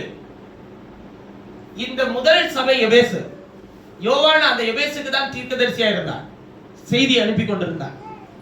சிமிர்னா, பெர்கமு, தியத்ரா, சர்தை, பிலதெல்பியா, லவோதிக்கா எனக்குரிய 7 சபை காலங்களிலும் கொஞ்சம் கொஞ்சமாய் வளர்ச்சி அடைய வைத்து அதை பரிபூரணத்துக்கு நேராக கொண்டு போய் சபையிலே தன்னை பரிபூர்ணமாக தன்னை காண்பிக்கும்படிக்கு தேர்ந்தெடுக்கப்பட்ட சபைதான் லவோதிக்கா சபை. ஆனா லவோதிக்கா சபையினுடைய நிலை என்ன தெரியுங்களா? அது அனல் இல்லாம, குளிர் இல்லாம, வெதுவெதுப்பா இருக்கும். அதனால அதை என்ன பண்றேன்றாருங்க? வாந்தி பண்ணி போட்டுருவேன்றார். அப்ப இத எவ்வளவு அருகாமையில இருக்கிறோன்றத பாருங்க, எவ்வளவு பக்கத்துல இருக்கிறோன்றத பாருங்க. அங்கே இருக்கிறதான நாம் சூரியன் யார்? கிறிஸ்து. அவரை குறித்த அந்த புரிதலும் வெளிப்பாடும் நமக்கு இல்லை அப்படின்னா, சுகம், பலன், ஜீவன், தேவைகள், ஆசீர்வாதம், ஆரோக்கியம், பலன் எல்லாமே நமக்கு என்ன பண்ணுதுங்க? தேவை. தேவை இல்லைன்னு யாராச்சும் இங்க சொல்ல முடியுமா? தேவை. இப்ப எது தேவை? ரொம்ப முக்கியம். அவர் அறிகிற அறிவு தேவை. இது வந்துச்சுன்னா உங்களுடைய எல்லா தேவையும் சந்திக்கப்படும். ஏன்னா அவர் சொல்றாரு, எனக்கு ஒரு குறையும் இல்லை, நான் தரித்திரன் இல்லை, நான் நிர்வாணி இல்லை, நான் எல்லாத்துலயும் திரவிய சமணனா இருக்கிறேன்னு நீ சொல்ற, ஆனா நீ தரித்திரன் குருடன் பரிதபிக்கப்படத்தக்கவன் ஆண்டவர் சொல்றாரு. சொல்லிட்டு ஆண்டவர் சொல்றாரு, நீ நெருப்பில புடமிடப்பட்ட பொண்ணை வாங்கிக்க. பொண்ணு என்பது என்னங்க? நெருப்பில புடமிடப்பட்ட பொண்ணு எது? வசனம். உடுத்திக்கொள்ள வெண்வஸ்திரத்தை வாங்கிக்க. வஸ்திரம் எதுங்க? நீதி, பரிசுத்தவான்களுடைய நீதி. ஏன்னா நீங்க வெளிப்படுத்தல் 19 அதிகாரம் 5வது வசனத்தை நீங்க போய் வாசிச்சு பாருங்க. அவர் என்ன சொல்றாருன்னு பாருங்க. ஆட்டுக்குட்டியானவருடைய கல்யாண விருந்து வந்தது, மனைவி தன்னை ஆயத்தம் பண்ணினாள் என்று சொல்ல கேட்டேன். ரட்சிப்புனா நீதியினால் கொடுக்கப்பட்ட ரட்சிப்பு தான் அது. அவளுக்கு ஒரு வெள்ளிய வஸ்திரம் கொடுக்கப்பட்டது, அது பரிசுத்தவான்களுடைய நீதி. நெருப்பில புடமிடப்பட்ட பொன் கர்த்தருடைய வார்த்தை, வஸ்திரம் நீதி. மூன்றாவது என்ன வாங்கிக்க சொன்னாருங்க? பார்வையடை மணிக்கு கண்களுக்கு என்ன போடு? கலிக்கம். கலிக்கம் என்கிற வார்த்தையை ஆங்கில வேதாகமத்தில் ஆயில்மென்ட் என்று எழுதி இருக்கு. நிறைய பேர் கடிவாளம் போட்டுக்கணும். கடிவாளம் எல்லாம் கிடையாது, கலிக்கம், ஆயில்மென்ட். இப்பிரபஞ்சத்தின் தேவனானவன் அவரை அறியக்கூடாதபடிக்கு உங்கள் மனதை குருடாக்கிடுவான். மனசை குருடாக்குறதுன்னா என்னன்றது ஒரு சின்ன உதாரணம் சொல்றேன். இந்த பிரேயர் முடிச்சு நீங்க போறீங்கன்னு வச்சுக்கோங்க, உங்களுக்கு காத்திருக்கக்கூடிய பிரச்சனைகள், சூழ்நிலைகள், இது எல்லாமே உங்கள் இருதயத்துல வந்து உட்கார உட்கார உட்கார உட்கார என்ன ஆயிட்டே இருக்குன்னா, கேட்ட வசனம் பூரா என்ன ஆயிட்டே இருக்குங்க? மறைஞ்சிக்கிட்டே இருக்கும். இப்ப மனதோட கண் என்ன ஆயிட்டே இருக்கு? மூடிட்டே இருக்கும். எத்தனை நாள் வரையும் மூடிட்டே இருக்கும்? 6 நாள் வரையும் மூடிட்டே இருக்கும். அப்பப்ப அது என்ன பண்ணுதுங்க? இங்க கேட்கும் போது அப்பப்ப தூக்கம் வரும்போது அப்படி முழிச்சு பாக்குறீங்களா? அப்பப்ப அது என்ன பண்ணுதுங்க? 9 மணி பிரேயருக்கு, நடுவில் நடக்கிற பிரேயருக்கு அப்பப்ப என்ன பண்ணுதுங்க? கொஞ்சம் முழிச்சு பாக்குது. நம்ம ஆண்டவரோட பிள்ளைதான், நம்ம ஆண்டவரோட பிள்ளைதான், நம்ம ஆண்டவரோட பிள்ளைதான் ஐயா. அப்புறம் ஏன் வந்து சூழல் நடக்குது, அப்பப்ப முழிச்சு பாக்குது. மறுபடியும் ஞாயிற்றுக்கிழமை வரும்போது உட்காந்து கண்ணில சர்ஜரி எல்லாம் பண்ணி இன்னைக்கு அனுப்பி விட்டா மறுபடியும் அதை என்ன பண்ணிட்டே வராங்க. அவன் உனக்கே இவ்வளவு தேவை இருக்கு, நீ ஆண்டவரை தேடி என்ன பண்ண போற? உன்னை இவன் தூசிக்கிறான்ல, நிந்திக்கிறான்ல, அவமானப்படுத்துறான்ல, உன் வாழ்க்கை அவ்வளவுதான் முடிஞ்சிட மாட்டிருக்க சொல்லுவாங்க உள்ள உட்காந்துக்கிட்ட. இத பத்தி உன் பாஸ்டர் ஏன் பேச மாட்டேங்கிறாரு? இதுக்காக ஒரு ஜெபம் வச்சு நடத்தலாம்ல, இதுக்காக ஒரு ஜெபம் பண்ணலாம்ல. அவரு ஏன் உன் வீட்டு தேடி வந்து ஜெபம் பண்ணா என்ன, உனக்கு ஆசீர்வாதம் கிடைக்க கூடாதுன்னு நினைக்கிறார். சொல்லி தருவாங்க உள்ள உட்காந்து. நான் சொல்றேங்க, நீங்க லட்சம் பாஸ்டரை கூட்டு வந்து வீட்டுல நிக்க வச்சு ஜெபம் பண்ணாலும் உன் மனசை கர்த்தருக்கு திறந்து கொடுத்து, கர்த்தாவே நீர் வாரும், நீங்கள் மாயக்காரரை போல வழிகளிலும் சந்திகளிலும் போய் நின்று கைகளை உயர்த்தி வீணாக மணிக்கணக்கில் நீங்கள் அளப்பாத எங்கள் ஜெபங்களில் உன் அரைக்கதவை பூட்டிக்கொண்டு. எது அரைக்கதவை? இருதயத்தை பூட்டிக்கிட்டு தேவனோடு பேசு. என்ன பேசு? நீர் இருக்கிறே, என் எல்லா சூழ்நிலையிலும் மாறாதவராய் இருக்கிறே, என்னோடு கூட இருந்து என்னை கரம்பற்ற வல்லவராய் இருக்கிறேன். நீ பேசும் மனசோட பேசையா, நீ உன் இருதயத்தோட பேச. உன் ஆத்துமாவே கர்த்தர் செய்த நன்மை என்ன பண்ணாத, மறந்து போகாதன்னு உன் இருதயத்தோட பேசி பாரு. அதை திறந்து கொடு கொஞ்சம், அதோட கொஞ்சம் நேரம் பேசுங்க. கொஞ்சம் எல்லாரோடையும் பேசுறீங்கல்ல, உங்க ஆத்துமாவோட கொஞ்சம் பேசுங்க. அது உங்களோடு பேசிட்டு இருக்கிறத கேட்டுக்கிட்டே இருக்கிறீங்களா? ரோட்ல போகும்போது யாரையோ கிராஸ் பார்த்துட்டு போற மாதிரி போயிடுறீங்களா? எங்கேயோ போயிடுறீங்களா? காரணம் என்ன? வேறொரு சிந்தனையில இருந்த. ஏன்னா அது பேசுது, நீங்க கேட்டுக்கிட்டு போறீங்க. அதோட கொஞ்சம் பேசுங்க ஐயா. உங்கள் வாகனங்களில் போகும்போது அதோடு கூட கொஞ்சம் பேசுங்க. கொஞ்சம் டைம் கொடுங்க உங்க ஆத்மாவுக்கு. அதுவும் தனிச்சு விட்டுட்டீங்கன்னா அது பாட்டுக்கு சிந்தனையில அப்படியே ஊரிய பிரபஞ்சத்தையே ஆளுகை செஞ்சுட்டு இருக்கும். அது நீ மற்றும் வேற ஒரு நபரா இருந்திருந்தனா, இன்னாரும் நீ இதை படிச்சிருந்தனா, இன்னாருக்கு நீ பிள்ளையா பிறந்திருந்தனா, இன்னாரும் நீ வேற ஒரு குடும்பத்துல இருந்திருந்தனா, இன்னாரும் நீ ஒரு நல்ல ஒரு காலேஜ்ல படிச்சிருந்தனா, இன்னாரும் நீ அந்த வேலை கிடைச்சிருந்துச்சுன்னா, இன்னாரும் உனக்கு இந்த மாதிரி வேற ஒரு ஆளோட கல்யாணம் நடந்துருந்துச்சுன்னா, இன்னாரும் நீ எங்க இருந்திருப்ப? குழியில இருந்திருப்ப. இது எதுவும் தெரியாது. ஆனா அது ஆத்மா என்ன பண்ணுங்க? பேசிக்கிட்டே இருக்கும், பேசிக்கிட்டே இருக்கும். இப்படி ஆயிருமோ, இப்படி ஆயிருமோ, இது நடந்துருமோ, இது செஞ்சிருமோ. யா நீ இங்க இருக்கிறையா, நீ அவருடைய முகத்தின் அறிவாகி ஒளியினால் நிரப்பப்பட்டு கொண்டு இங்க இருக்கிறவங்களுக்கு அவர் அவ்வளவு கிருபையும் மண்டலமையும் ஜெயத்தையும் தருவாருன்னா இங்க இருக்கிறவங்களுக்கு தர மாட்டாரா? அதான் சொல்ற, உடுத்தி கொள்ள இத வாங்கிக்க, உனக்கு தேவை உள்ள இருக்கு அதை வாங்கிக்க. ஆண்டவர் அதெல்லாம் சொன்னாரா? ஒன்ன வாங்க, ஒண்ணு போய் கடையில போய் ஜிஆர்டில வாங்க, அதை சொல்லல. நெருப்பில புடமிடப்பட்ட பொண்ணு கர்த்தருடைய வார்த்தையை வாங்கு, அப்புறம் வஸ்திரத்தை வாங்கு, அப்புறம் கண்களுக்கு என்ன போட்டுக்க, மனதை திறந்து கொடு. நான் வார்த்தையினால் நிரப்புறேன். நான் நேசிக்கிறவர் எவர்களோ அவர்களை கடிந்து கொண்டு சிச்சிப்பேன். சிச்சிக்கிறது என்னங்க? வார்த்தை எடுத்து சொல்லுவாருங்க. நீ யோசிக்கிறது தப்பு, நீ விசுவாசிக்கிறது தப்பு, நீ ஜெபம் பண்றது தப்பு, நீ பண்ணிட்டு இருக்கிற காரியம் தப்பு, திரும்பி வெளியே வா. நேரத்தை வேஸ்ட் ஆக்கிட்டு இருக்கிற ஜெபம்ன்ற பேர்ல நேரத்தை செலவழிக்கிறத வேஸ்ட் ஆக்கிட்டு இருக்கிற. அதாவது சிலருடைய ஜெபமே அவர்களுக்கு என்ன ஆயிருதுங்க? பாவம் ஆயிருது. வேதத்தை கேளாதபடி தன் செவியை விளக்குறவனுடைய ஜெபம் கர்த்தருக்கு என்னவா இருக்கு? இத ஒரு முறை ஒருத்தர் பேசி எனக்கு சிரிப்பா வந்துருச்சு. முதல்ல செய்தியை பிரசங்கம் பண்ணிடலாம், அப்புறமேட்டு ஜெபம் பண்ணுவோம். ஏன்னா அப்பதான் கர்த்தர் உன் ஜெபத்தை என்ன பண்ணுவார்? ஐயா, அவன் செய்தியை கேட்டதுக்கு அப்புறம் கர்த்தர் ஜெபத்தை கேட்பாருன்னு சொல்லையா, முதல்ல அவன் இருதயத்துல என்ன விழணும்? வசனம் விழுந்திருக்கணும் யா, அதனுடைய புரிதல் அவனுக்குள்ள இருக்கணும் யா. அப்ப கர்த்தருடைய வழிபடத்துக்கு முன்னாடி போய் நின்னா நான் செய்யற ஜெபத்துக்கு நிச்சயமா என்ன உண்டுன்னு அவன் நினைப்பான். இப்ப ஒரு 1000 விண்ணப்பத்துக்கு நீங்க ஜெபம் ஏறெடுக்கிறீங்கன்னு வச்சுக்கோங்களேன். ஒரு உதாரணத்துக்கு ரோமன் கத்தோலிக்காரன் வந்து நீங்க பாத்திருக்கீங்களா? 150, அது எத்தனை மணிங்க? 1000ன்றது அவங்க வச்சுக்கிற 52 மணி, 53 மணி இருக்கும்னு வச்சுக்கோங்க. 53 விட்டே இருப்பான். ஒவ்வொரு மணிக்கு என்ன சொல்லுவாங்கன்னு கேட்டீங்கன்னா, இல்ல பரலோகத்துல இது காபிரியல் தூதன் வந்து மரியாள்கிட்ட சொன்னார், அருள் நிறைந்த மரியே வாழ்க, கர்த்தர் உம்முடனே பெண்களுக்குள் ஆசீர்வதிக்கப்பட்டவள் நீரே, உம்முடைய திருவயிற்றின் கனியாகிய இயேசு ஆசீர்வதிக்கப்பட்டவரே. இது வந்து காபிரியல் தூதன் யார்கிட்ட சொன்னது? மரியாள்கிட்ட சொன்னது. உண்மையிலே அது அப்படிதான் சொல்லியிருப்பார். கிருபை பெற்றவளே வாழ்க, கர்த்தர் உன்னை ஆசீர்வதிக்கிறார், உன்னுடைய கற்பத்தின் கனியும் ஆசீர்வதிக்கப்பட்டது அப்படின்னு பைபிள் எழுதி இருக்கு. நீங்க அவங்க போய் சொல்ல உண்மையதான் சொல்றாங்க. இப்ப அது காபிரியல் தூதன் மரியாள்கிட்ட சொன்னாங்க. மரியாள் பெற்று எடுத்தாச்சு, முடிஞ்சு போயிடுச்சு. இப்ப அதை நீங்க ஏன் திரும்பி சொல்லணும்? யார் அதை குருடாக்கி வச்சிருக்கிறாங்க?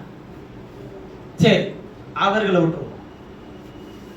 அப்புறம் நிறைய பேருக்கு பரலோக ஆண்டவர் சொல்லி கற்பித்த ஜெபத்துக்கு அர்த்தம் தெரியாம சுத்தி திர்றாங்களே, அது யார் செய்த தவறு?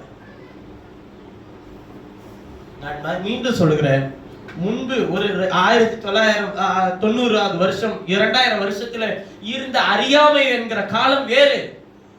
அன்று செய்த ஊழியங்கள் என்பது வேறு. இன்றைக்கு இருக்கிற அறிவுங்கிறது பெருகி போயிருக்கு. இன்னைக்கு நீங்க அதே சும்மா அந்த பயமுறுத்தி ஓட்டிட்டு எல்லாம் இருக்க முடியாது. நீங்க புரிதலை உண்டாக்கி ஒண்ணு இங்கே நில்ல, இல்ல இங்கே நில்ல. கர்த்தர் தெய்வமானால் கர்த்தரை பின்பற்று, பாகால் தெய்வமானால் பாகாலை பின்பற்று. இது கடைசி நிமிஷம் ஐயா.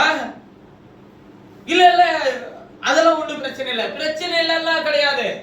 ஒண்ணு இங்கே தரித்திரு, ஒண்ணு அவிசுவாசியாரு.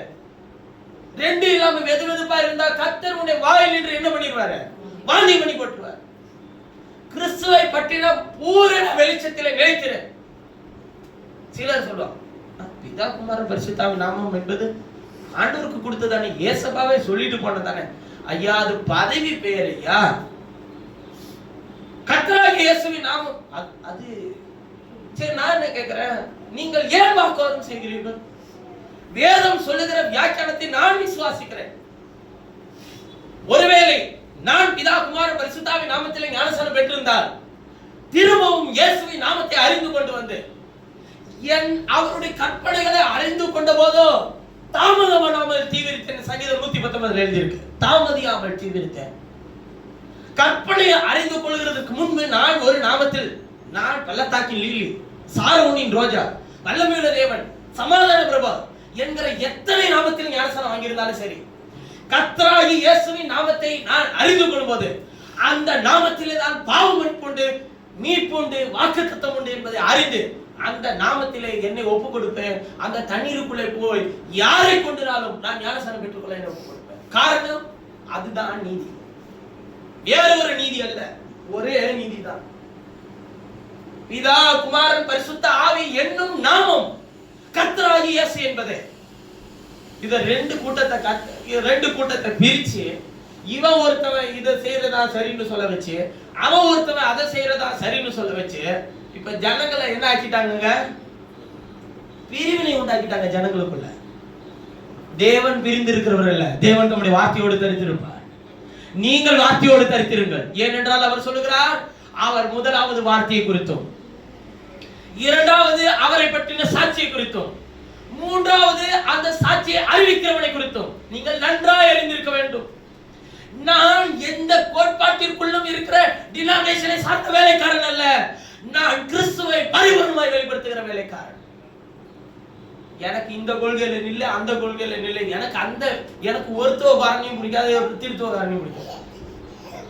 காரணம், நீ பிரிந்து இருக்கிற. தேவன் பிரிந்து இருக்கிறவரா? எல்லா மனுஷருக்கும் ஆண்டவர் அவரே. இந்த சர்ச்சில் இருக்கிறவன் அந்த சர்ச்சில் இருக்கிறவங்க, அதாவது உங்களுக்கு நான் ஒரு விஷயத்த சொல்றேன். இப்ப கம்யூனிட்டி கூட பார்க்காம கல்யாணம் பண்ணிக்கிறதுக்கு ஒத்துக்கிட்டாங்க வச்சுப்போமே, பிரச்சனை இல்லைங்க.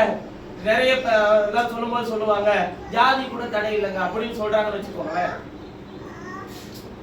சர்ச்சு என்னவா இருக்கு? பெரிய தடையா இருக்கு. எதனால இப்படி ஆச்சு? அறியாமை. உங்களை ஒருவன் தங்களுடைய மார்க்கத்தான் ஆகும்படிக்கு முயற்சி செய்கிறான். மார்க்கத்தான் ஆன பிறகோ இதுதான் இயேசு அட்ரஸ் பண்ணி சொல்லிட்டு போனாரு, ரெட்டிப்பாய் நரகத்தின் மகனாக்கிட்டு போயிடுறான். நீங்க இப்ப இவ்வளவு பிரிவு இருக்குன்னு சொல்றீங்களா? சரி பரவாயில்ல, இயேசுவை வச்சு இவ்வளவு பேர் பிரிச்சுக்கிட்டான்னு வச்சுக்கோங்களேன். இயேசு வர்றதுக்கு முன்னாடி ஒரே நியாயப்பிரமாண 10 கட்டளை தானே கொடுத்திருந்தாரு. அப்ப எத்தனை பிரிவு இருந்துச்சுன்னு சொல்லட்டுமா? இயேசு சொல்லிட்டு போனாரு அத்தனை பிரிவுகளையும். வேதபாரகர்கள், பரிசேயர்கள், சதுசேயர்கள், அப்புறம் மூப்பர்கள், பிரதான ஆசாரியர்கள், யாரும் ஒண்ணு கிடையாதுங்க. ஆனா எல்லாரும் ஒண்ணா இருப்பான். ஏன் இயேசு இவங்களோட ஒண்ணா இல்ல? இயேசு இந்த 5 பேர்ல ஒருத்தவங்க கூட நல்லவன் இல்ல. எவனோடையாச்சும் இவர் சேர்ந்து போயிருக்கலாம்ல? வேத பாருங்க, வேதத்தை எடுத்து போதிக்கிறவன் அவனோடையாச்சும் இயேசு சேர்ந்திருக்கலாம்ல? அவனை பார்த்து சொல்ற, நீங்கள் உங்கள் பிதாவாகிய பிசாசினால் உண்டானவர். யாரு எடுத்தோன்னே வேத பாருங்கன்னா அங்க போயிட்டாரு. அவனை தள்ளி கொண்டு போய் உன் பிசாசு தான் உனக்கு தகப்பன்ட்டார். அவன் வேதத்தை கரைச்சி குடிச்சவன் வேத பாருங்க. சதுசேயருக்கு பரிசேயருக்கு என்ன வித்தியாசம்? பரிசேயர்கள் எதை விசுவாசிக்கிறாங்க, சதுசேயர்கள் எதை விசுவாசிக்கிறாங்க? இவன் நான் சொன்ன பாருங்க, இந்த 5 கேட்டகரி, இது 5மே ஊழியக்கார கேட்டகரி தான். ஆனா 5 தனித்தனி குரூப். பரிசேயர்கள் என்ன சொல்லுவான்னா உயிர்த்தெழுதல் இருக்குன்னு சொல்லுவான். சதுசேயர் என்ன சொல்லுவான்னா உயிர்த்தெழுதல் இல்லைன்னு சொல்லுவான். அதனால 2 பேர் தனியாயிட்டான். நீங்க பாருங்க, இதுல நடக்கிற ஒரு அற்புதத்தை பாருங்க. இதுல மூப்பர் என்ன பண்ண ஆரம்பிச்சான்னா, இவரை நாடோறு குற்றம் கண்டுபிடிச்சு எப்படியாச்சும் கொண்டு போய் பிலாத்துக்கு முன்னாடி கொண்டு போய் நிறுத்திடணும்னு சொல்லி முயற்சி பண்ணான்.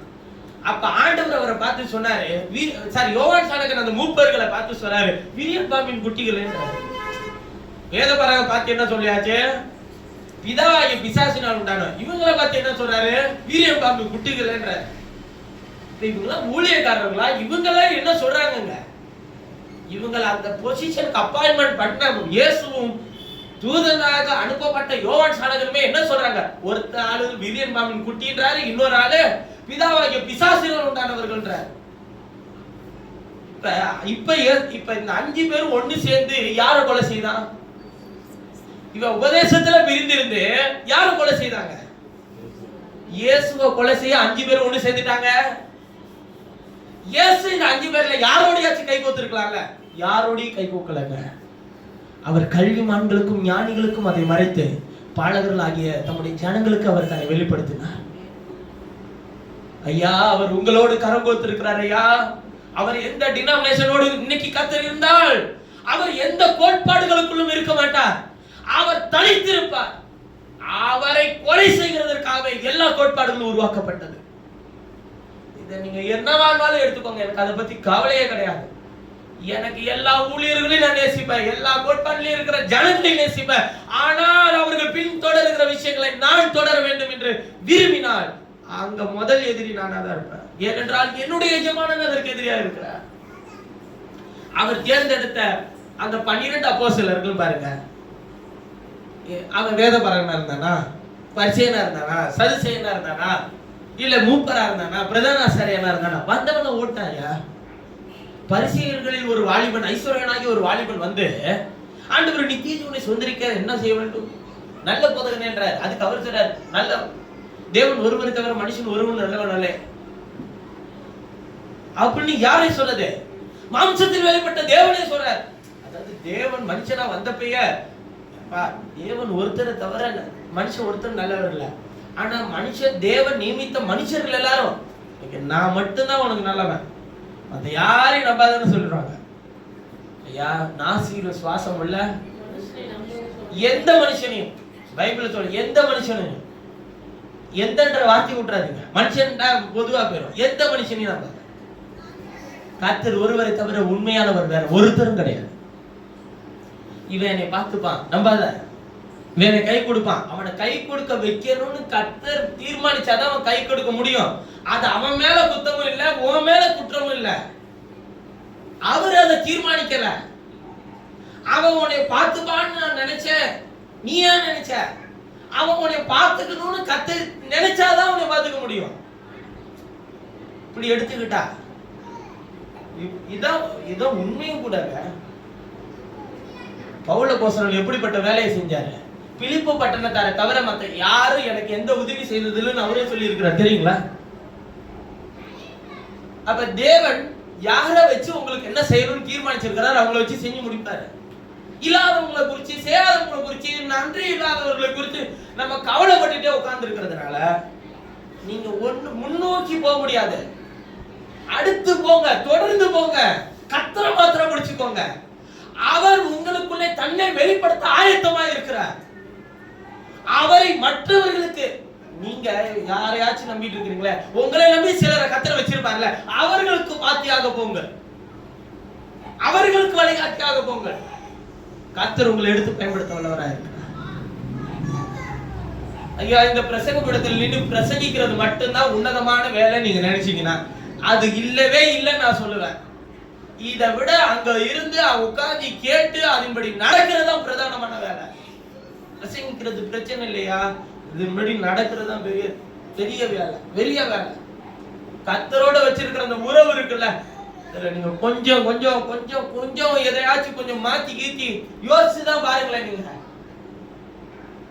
நான் மீண்டும் சொல்லுகிறேன், முதலாவது வசனத்தை குறித்து ஒரு கவனத்தோடு, இரண்டாவது இயேசுவை பற்றின சாட்சி குறித்து கவனமா இருங்கள், மூன்றாவது நம்மளேதான் அதுக்கு சாட்சியா வச்சிருக்கிறாருன்றத குறித்ததான மிகுந்த விழிப்புணர்வோடு இருக்கணும். ஏன்னா உங்களை மாத்திட்டா வசனமும் போச்சு, இயேசுவும் போச்சு. இங்கே கிறிஸ்தவர்கள் இருக்கிறார்கள், கிறிஸ்து இல்லை. இங்கே கிறிஸ்தவ பெயர்கள் இருக்கிறது, கிறிஸ்து இல்லை. இங்கே பாஷைகள் இருக்கிறது, தேவனுடைய வார்த்தை இல்லை. இங்கே வெளிப்பாடு இருக்கிறது, தேவனுடைய மகத்துவமான அவர் இல்லை, அவரை வெளிப்படுத்துகிற வெளிப்பாடு இல்லை. நான் ஒரு சின்ன உதாரணம், இப்ப எனக்கு உங்க ஆவியை பகுத்தறிஞ்சு நான் உங்களுக்கு சொல்றேன்னு வச்சுக்கோங்க. இப்ப நீங்க யார் மேல பயம் வைப்பீங்க? நான் எப்பேற்பட்ட ஊழியக்காரன்றது உங்களுக்கு எப்படி தோணும்? என்னோட இருதயத்தில் இருக்கிறதெல்லாம் சொல்லிட்டாரியா, சரி இதெல்லாம் அறிஞ்சு நீங்க போயிட்டு என்னுடைய நாமத்தை பிரபல்யமாக்கியாச்சு, என்ன பிரயோஜனம் உங்களுக்கு? உங்களோட விஷயம் தெரிஞ்சிச்சு, ஓகே ரைட், அது நடக்குதா நடக்கலையா ஏன்ட்ட வந்து சொல்ல போறீங்களா? இல்ல. ஆனா நீங்க இப்ப என்னைய உங்களை அடையாளப்படுத்தியாச்சு. அதுதான் ஆண்டவர் என்ன சொல்றாரு, எனக்கு இருந்த வரங்களில ஒன்று மகத்துவமான ஒரு விஷயம் என்னன்னா இருதயத்தை பகுத்தறிதல். அது பெரிய தொந்தரவு கொடுத்துட்டே இருக்கும் எனக்கு. நீங்க முன்பு வந்து சிலர் உட்காரும் போது, சிலர் வரும்போது, சிலர் எனக்கு வாழ்த்துதல் சொல்லும் போதெல்லாம் நீ இந்த மாதிரி யோசனையில வரன்றத அவர் சொல்லுவாரு. அத வந்து நிதானிக்க தெரியலன்னு வச்சுக்கோங்க, பிரச்சனை. அது வரத்தை பெற்றிருக்கிறது பெரிய பிரச்சனைங்க. அது குறிப்பா இது இருக்கிறது ரொம்ப ரொம்ப கஷ்டம். கண்ட்ரோல் பண்ணி அதை புரிய வச்சு உங்களுக்கு சொல்லி அதை எடுத்து சொல்ற விதம் இருக்குல்ல, அது ரொம்ப கஷ்டம். அது சிலர் அப்படியே. ஆனா நான் திரும்பவும் சொல்றேன், எனக்கு கர்த்தர் சொல்லாததை சொன்னாருன்னு சொல்லவே மாட்டேன். நான் அந்த சாபத்தை நான் வாங்கி என் தலையில வச்சுக்கணும் அவசியமே கிடையாது. துளியளவா எனக்கு இதுல விருப்பம் இல்லை. சொன்னாருன்னா சொல்றேன், சொல்லலையா எனக்கு தெரியாதுன்ட்டு நான் போயிட்டே இருப்பேன். அதுக்காக உன்கிட்ட வல்லமை குறைஞ்சிச்சு, வரம் குறைஞ்சிச்சு, நீ என்னன்னாலும் நினைச்சுக்க, எனக்கு அதை பத்தி கவலையே இல்லையா? நீ வந்து பார், கர்த்தருடைய பிரசங்கம் இடத்துல கர்த்தர் யார் என்பதை மகத்துவப்படுத்துவார். அது ஏன் சொல்லலைன்னா அது அவருக்கு தெரியும். அவர் அதன் பாதையில கொண்டு போக விரும்புகிறார். அவ்வளவுதான். அதை நான் ஏத்துக்கிட்டு தான் அவனு. அவ்வளவுதான். தேவன் எல்லாத்தையும் சொல்றாரு. பிரதரை பத்தி அவருக்கு தெரியுமா? என்னைய பத்தி எல்லாத்தையும் அறிஞ்சவர் ஒரு ஒருத்தர் தான். என்னுடைய எதிர்காலத்தை குறித்து அறிந்தவர் அவர் ஒருத்தர் தான். பாருங்க, அவர் தீர்மானித்தபடி நம்ம எல்லாரையும் நடத்த அவர் வல்லவராக இருக்கிறார். விசுவாசிக்கிறவனுக்கு எல்லாம் கூடும். வரக்கூடிய ஆபத்து கூட உங்களுக்கு நேரிடாதபடிக்கு தடுத்து நிறுத்த தேவனுடைய வார்த்தை மேல் உள்ள உங்கள் விசுவாசம் அதை செய்யும். விசுவாசிங்கள், கிறிஸ்துவை வெளிப்படுத்துங்கள், நாமத்தை உயர்த்துங்கள், கர்த்தர் உங்களை மேன்மைப்படுத்த ஒரு வல்லவராக இருக்கிறார். நாம் யாரும் ஜெபம் நாம் யாரும் ஜெபம். இயேசு கிறிஸ்துவை பற்றின உண்மையான சாட்சி நீங்களும் நானும் தான். இயேசுவே, என்னை உமக்கு சாட்சியாக எடுத்து நிறுத்தும். நான் உம்முடைய வார்த்தையை பிரசங்கிக்கிறேன் என்பதனால் அல்ல, நான் வரம்பெற்ற வேலைக்காரன் என்பதனால் அல்ல, கர்த்தாவே உம்மை வெளிப்படுத்துகிற வேலைக்காரனாய் இருக்க எனக்கு உதவி செய்யும். அதே அன்பை, அதே மன்னிப்பை, அதே கிருபையை, அதே குணாதிசயத்தை எனக்கு தாரும். கர்த்தாவே, இங்கே எல்லாரையும் சீர்படுத்துகிற வேலையை நான் செய்கிறேன் என்று நான் நினைத்துக் கொள்ளாமல் என்னை சீர்படுத்த பண்ணுகிறவரை நான் நோக்கி பார்க்க எனக்கு உதவி செய்யும். தேவனை என் மேல் இரக்கம் பாராட்டும். இங்க இருக்கிற எல்லாருக்குள்ளும் வாசம் பண்ணுகிற எல்லா பலவீனங்களையும் சுகவீனங்களையும் உண்டாக்குகிற எல்லா பொல்லாத கண்ணீற்றகாரத்தின் வல்லமைகளையும் இயேசுவின் நாமத்தினால் முறியடித்து நான் ஜெபிக்கிறேன். ஜனத்துக்கு விடுதலை, சமாதானம், சுகம், பலன், ஜீவன், ஆசீர்வாதம் எல்லாவற்றையும் தந்து நடத்தும். எல்லா கனத்துக்கும் துதிக்கும் மகிமைக்கு பாத்திரராகி உமக்கே எல்லா துதியும் கனத்தையும் மகிமையும் ஏறெடுத்து நான் ஜெபிக்கிறேன். மீட்பெரும் இரட்சகருமாகிய இயேசுவின் நாமத்தில் ஜெபிக்கிறேன். ஜீவனுள்ள நல்ல பிதாவே, ஆமென். நாம் யாவரும் கர்த்தருடைய பந்திக்கு நாம் கூடி வருவோம்.